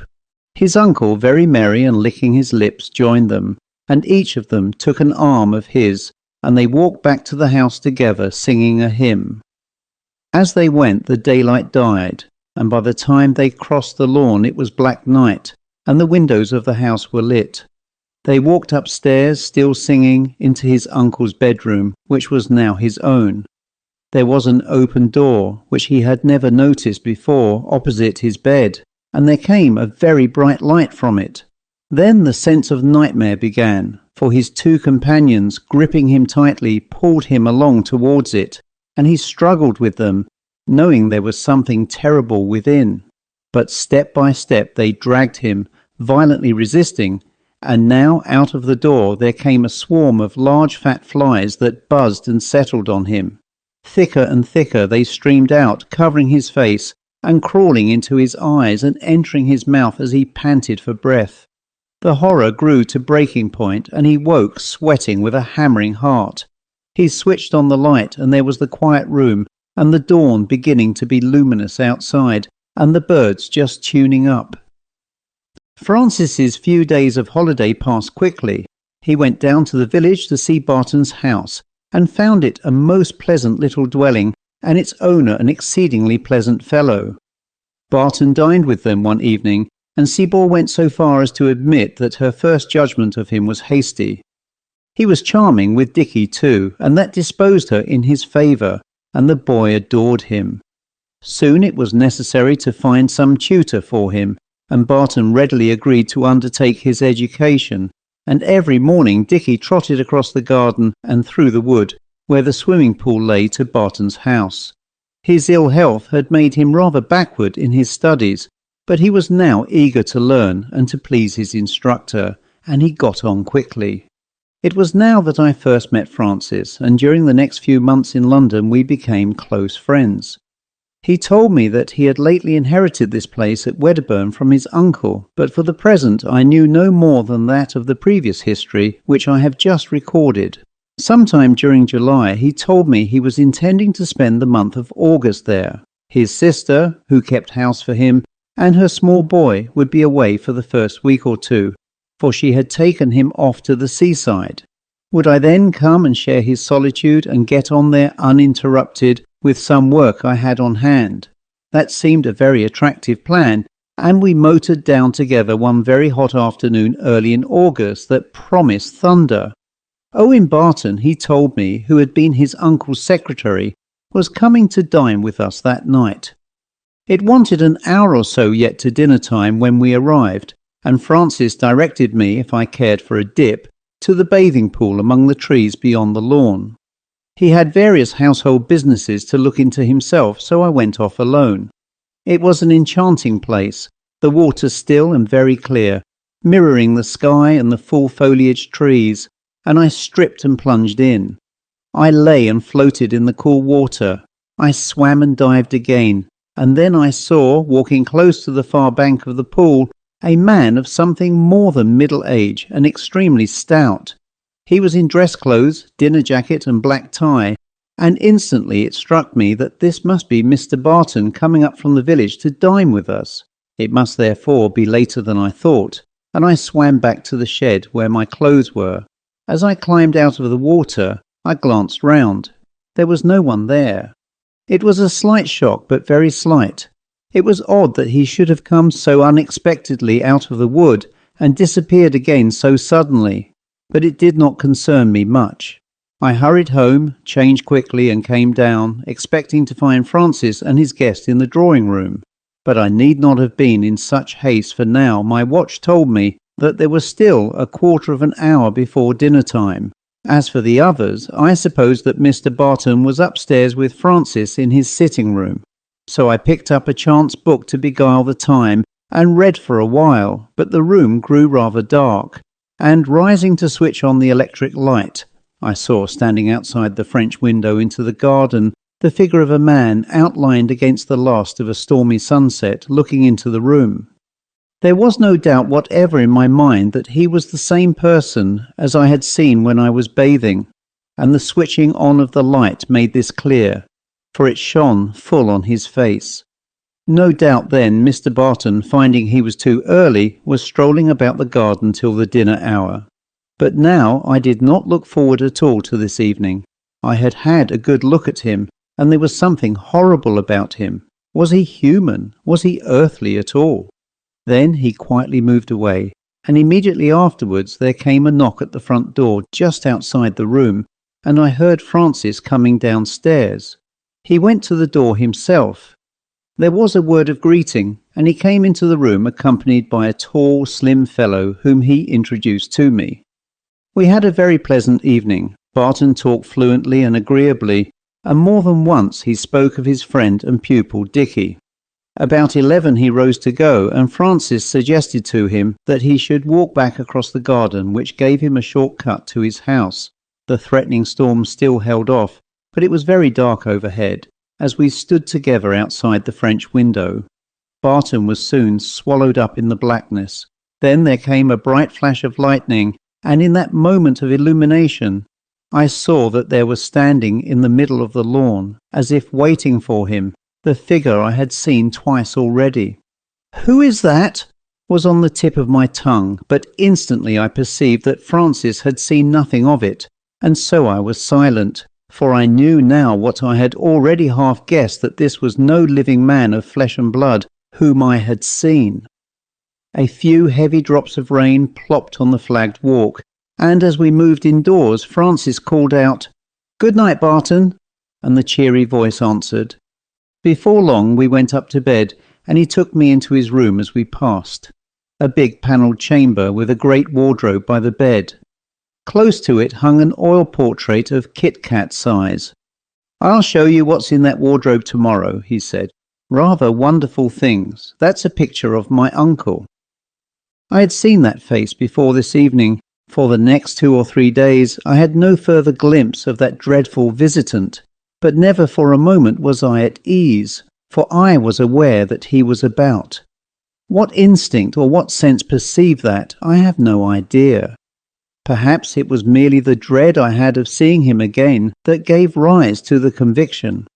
I thought of telling Francis that I must get back to London. What prevented me from so doing was the desire to know more, and that made me fight this cold fear. Then very soon I perceived that Francis was no more at ease than I was. Sometimes as we sat together in the evening he was oddly alert. He would pause in the middle of a sentence as if some sound had attracted his attention, or he would look up from our game of bezique and focus his eyes for a second on some corner of the room, or more often on the dark oblong of the open French window. Had he, I wondered, been seeing something invisible to me and, like myself, feared to speak of it? These impressions were momentary and infrequent, but they kept alive in me the feeling that there was something astir, and that something coming out of the dark and the unknown was growing in force. It had come into the house and was present everywhere. And then one awoke again to a morning of heavenly brightness and sunshine, and surely one was disquieting oneself in vain. I had been there about a week when something occurred which precipitated what followed. I slept in the room which Dickie usually occupied, and awoke one night feeling uncomfortably hot. I tugged at a blanket to remove it, but it was tucked very tightly in between the mattresses on the side of the bed next to the wall. Eventually I got it free, and as I did so I heard something drop with a flutter onto the floor. In the morning I remembered that, and found underneath the bed a little paper notebook. I opened it idly enough, and within were a dozen pages written over in a round childish handwriting, and these words struck my eye. "Thursday, July 11th. I saw Great-Uncle Horace again this morning in the wood. He told me something about myself which I didn't understand, but he said I should like it when I got older. I mustn't tell anybody that he's here, nor what he told me, except Mr. Barton." I did not care one jot whether I was reading a boy's private diary. That was no longer a consideration worth thinking about. I turned over the page and found another entry. "Sunday, July 21st. I saw Uncle Horace again. I said I had told Mr. Barton what he had told me, and Mr. Barton had told me some more things, and that he was pleased, and said I was getting on, and that he would take me to prayers some day soon." I cannot describe the thrill of horror that these entries woke in me. They made the apparition which I had seen infinitely more real and more sinister. It was a spirit corrupt and malign and intent on corruption that haunted the place. But what was I to do? How could I, without any lead from Francis, tell him that the spirit of his uncle, of whom at present I knew nothing, had been seen not by me only but by his nephew, and that he was at work on the boy's mind? Then there was the mention of Barton. Certainly that could not be left as it was. He was collaborating in that damnable task. A cult of corruption, or was I being too fantastic, began to outline itself. Then what did that sentence about taking him to prayers mean? But Dickie was away, thank goodness, for the present, and there was time to think it over. As for that pitiful little notebook, I put it into a locked dispatch case. The day, as far as outward and visible signs were concerned, passed pleasantly. For me there was a morning's work, and for both of us an afternoon on the golf links. But below there was something heavy. My knowledge of that diary kept intervening with mental telephone calls, asking, "What are you going to do?" Francis, on his side, was troubled. There were subcurrents, and I did not know what they were. Silences fell, not the natural unobserved silences between those who are intimate, which are only a symbol of their intimacy, but the silences between those who have something on their minds of which they fear to speak. These had got more stringent all day. There was a growing tenseness. All common topics were banal, for they only cloaked a certain topic. We sat out on the lawn before dinner on that sultry evening, and breaking one of these silent intervals, he pointed at the front of the house. "There's an odd thing," he said. "Look, there are 3 rooms, aren't there, on the ground floor? Dining room, drawing room, and the little study where you write. Now look above. There are 3 rooms there. Your bedroom, my bedroom, and my sitting room. I've measured them. There are 12 feet missing. Looks as if there was a sealed-up room somewhere." Here, at any rate, was something to talk about. "Exciting," I said. "Mayn't we explore?" "We will. We'll explore as soon as we've dined. Then there's another thing, quite off the point. You remember those vestments I showed you the other day? I opened the wardrobe, where they are kept, an hour ago, and a lot of big fat flies came buzzing out. A row like a dozen aeroplanes overhead. Remote but loud, if you know what I mean. And then there weren't any. Somehow I felt that what we had been silent about was coming out into the open. It might be ill to look upon." He jumped from his chair. "Let's have done with these silences," he cried. "He's here, my uncle, I mean. I haven't told you yet, but he died in a swarm of flies. He asked for the sacrament, but before the wine was consecrated, the chalice was choked with them. And I know he's here. It sounds damned rot, but he is." "I know that too," I said. "I've seen him." "Why didn't you tell me?" "Because I thought you would laugh at me." "I should have a few days ago," said he, "but I don't now. Go on." "The first evening I was here, I saw him at the bathing pool. That same night, when we were seeing Owen Barton off, a flash of lightning came, and he was there again, standing on the lawn." "But how did you know it was he?" asked Francis. "I knew it when you showed me the portrait of him in your bedroom that same night. Have you seen him?" "No, but he's here. Anything more?" This was the opportunity not only natural, but inevitable.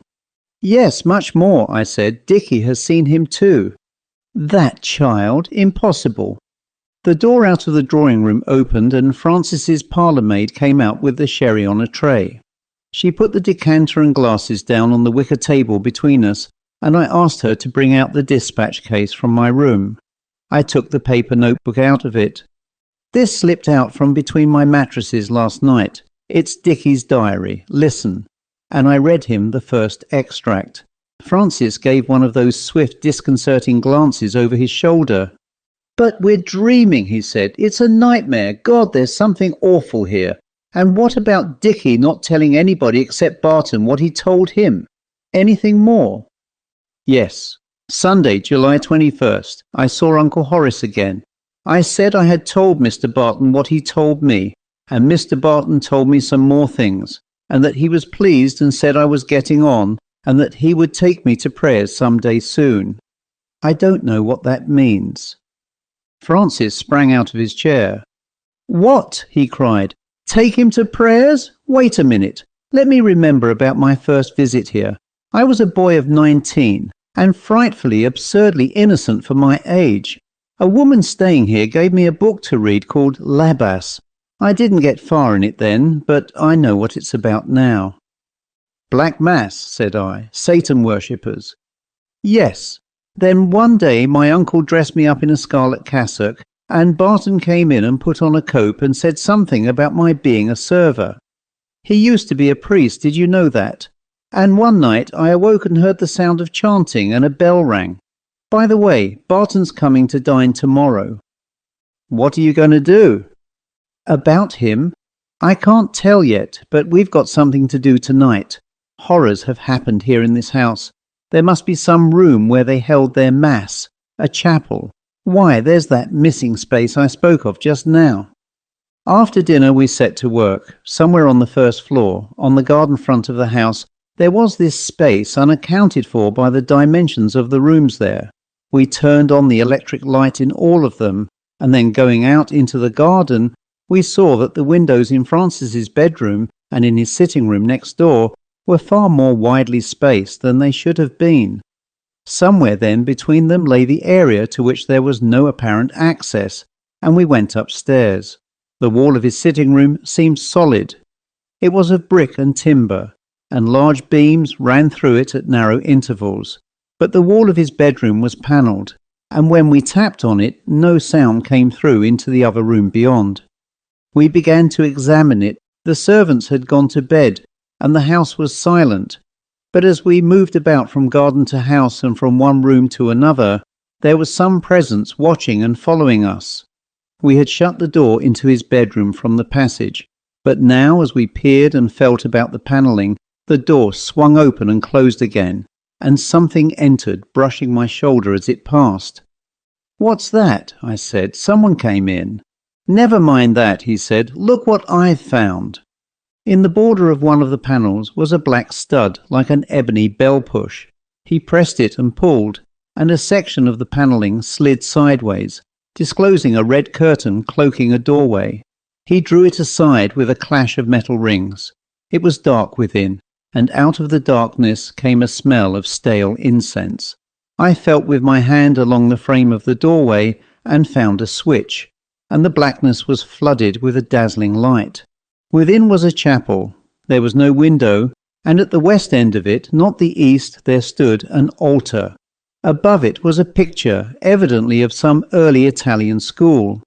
It was on the lines of the Fra Angelico picture of the Annunciation. The Virgin sat in an open loggia, and on the flowery space outside the angel made his salutation. His spreading wings were the wings of a bat, and his black head and neck were those of a raven. He had his left hand, not his right, raised in blessing. The Virgin's robe of thinnest red muslin was trimmed with revolting symbols, and her face was that of a panting dog with tongue protruding. There were 2 niches at the east end, in which were marble statues of naked men, with the inscriptions Saint Judas and Saint Gilles de Rez. One was picking up pieces of silver that lay at his feet. The other looked down, leering and laughing at the prone figure of a mutilated boy. The place was lit by a chandelier from the ceiling. This was of the shape of a crown of thorns, and electric bulbs nestled among the woven silver twigs. A bell hung from the roof close beside the altar. For the moment, as I looked on these obscene blasphemies, I felt that they were merely grotesque and no more to be regarded seriously than the dirty inscriptions written upon empty wall spaces in the street. That indifference swiftly passed, and a horrified consciousness of the devotion of those who had fashioned and assembled these decorations took its place. Skilled painters and artificers had wrought them, and they were here for the service of all that is evil.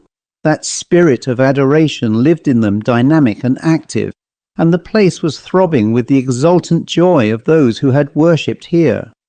"And look here," called Francis. He pointed to a little table standing against the wall just outside the altar rails.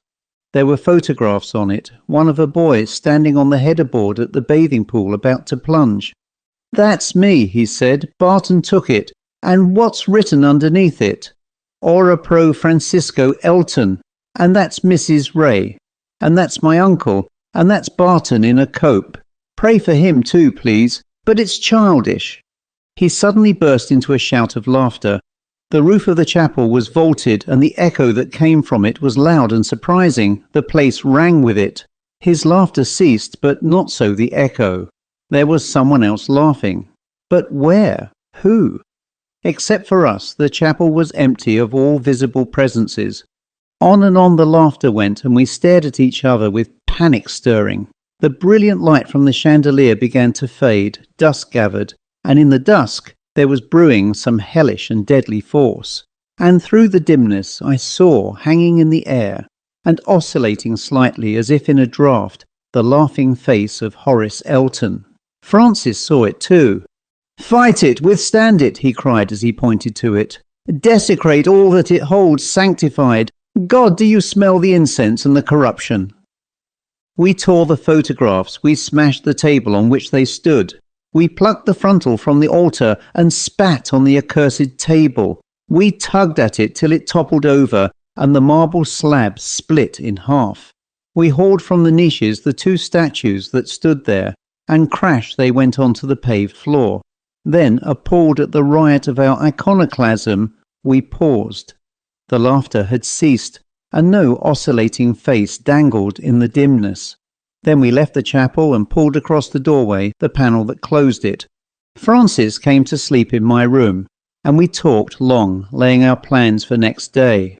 We had forgotten the picture over the altar in our destruction, but now it worked in with what we proposed to do. Then we slept, and the night passed without disturbance. At the least we had broken up the apparatus that was hallowed to unhallowed uses, and that was something. But there was grim work ahead yet, and the issue was unconjecturable. Barton came to dine that next evening, and there hung on the wall opposite his place the picture from the chapel upstairs. He did not notice it at first, for the room was rather dark, but not dark enough yet to need artificial light. He was gay and lively as usual, spoke amusingly and wittily, and asked when his friend Dickie was to return. Towards the end of dinner the lights were switched on, and then he saw the picture. I was watching him, and the sweat started out on his face that had grown clay-coloured in a moment. Then he pulled himself together. "That's a strange picture," he said. "Was it here before? Surely not." "No, it was in a room upstairs," said Francis. "About Dickie? I don't know for certain when he'll come back. We have found his diary, and presently we must speak about that." "Dickie's diary, indeed," said Barton, and he moistened his lips with his tongue. I think he guessed then that there was something desperate ahead, and I pictured a man condemned to be hanged waiting in his cell with his warders for the imminent hour, as Barton waited then. He sat with an elbow on the table and his hand propping his forehead. Immediately, almost, the servant brought in our coffee and left us. "Dickie's diary," said Francis quietly. "Your name figures in it, also my uncle's. Dickie saw him more than once, but, of course, you know that." Barton drank off his glass of brandy. "Are you telling me a ghost story?" he said. "Pray go on." "Yes, it's partly a ghost story, but not entirely. My uncle, his ghost if you like, told him certain stories and said he must keep them secret except from you, and you told him more, and you said he should come to prayers with you some day soon. Where was that to be? In the room just above us?" The brandy had given the condemned man a momentary courage. "A pack of lies, Mr. Elton," he said. "That boy has got a corrupt mind. He told me things that no boy of his age should know. He giggled and laughed at them. Perhaps I ought to have told his mother." "It's too late to think of that now," said Francis. "The diary I spoke of will be in the hands of the police at 10 o'clock tomorrow morning. They will also inspect the room upstairs where you have been in the habit of celebrating the Black Mass." Barton leant forward towards him. "No, no," he cried. "Don't do that. I beg and implore you. I will confess the truth to you. I will conceal nothing. My life has been a blasphemy. But I'm sorry. I repent. I abjure all those abominations from henceforth. I renounce them all in the name of Almighty God." "Too late," said Francis. And then the horror that haunts me still began to manifest itself.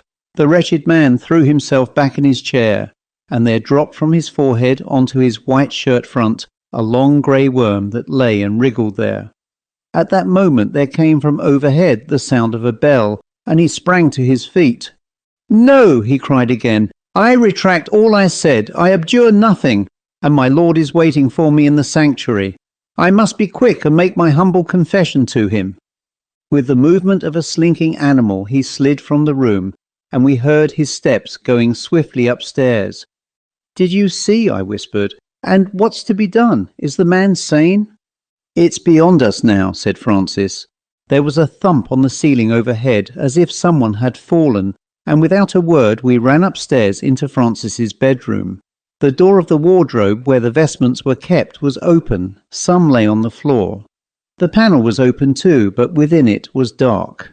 In terror at what might meet our eyes, I felt for the switch and turned the light on.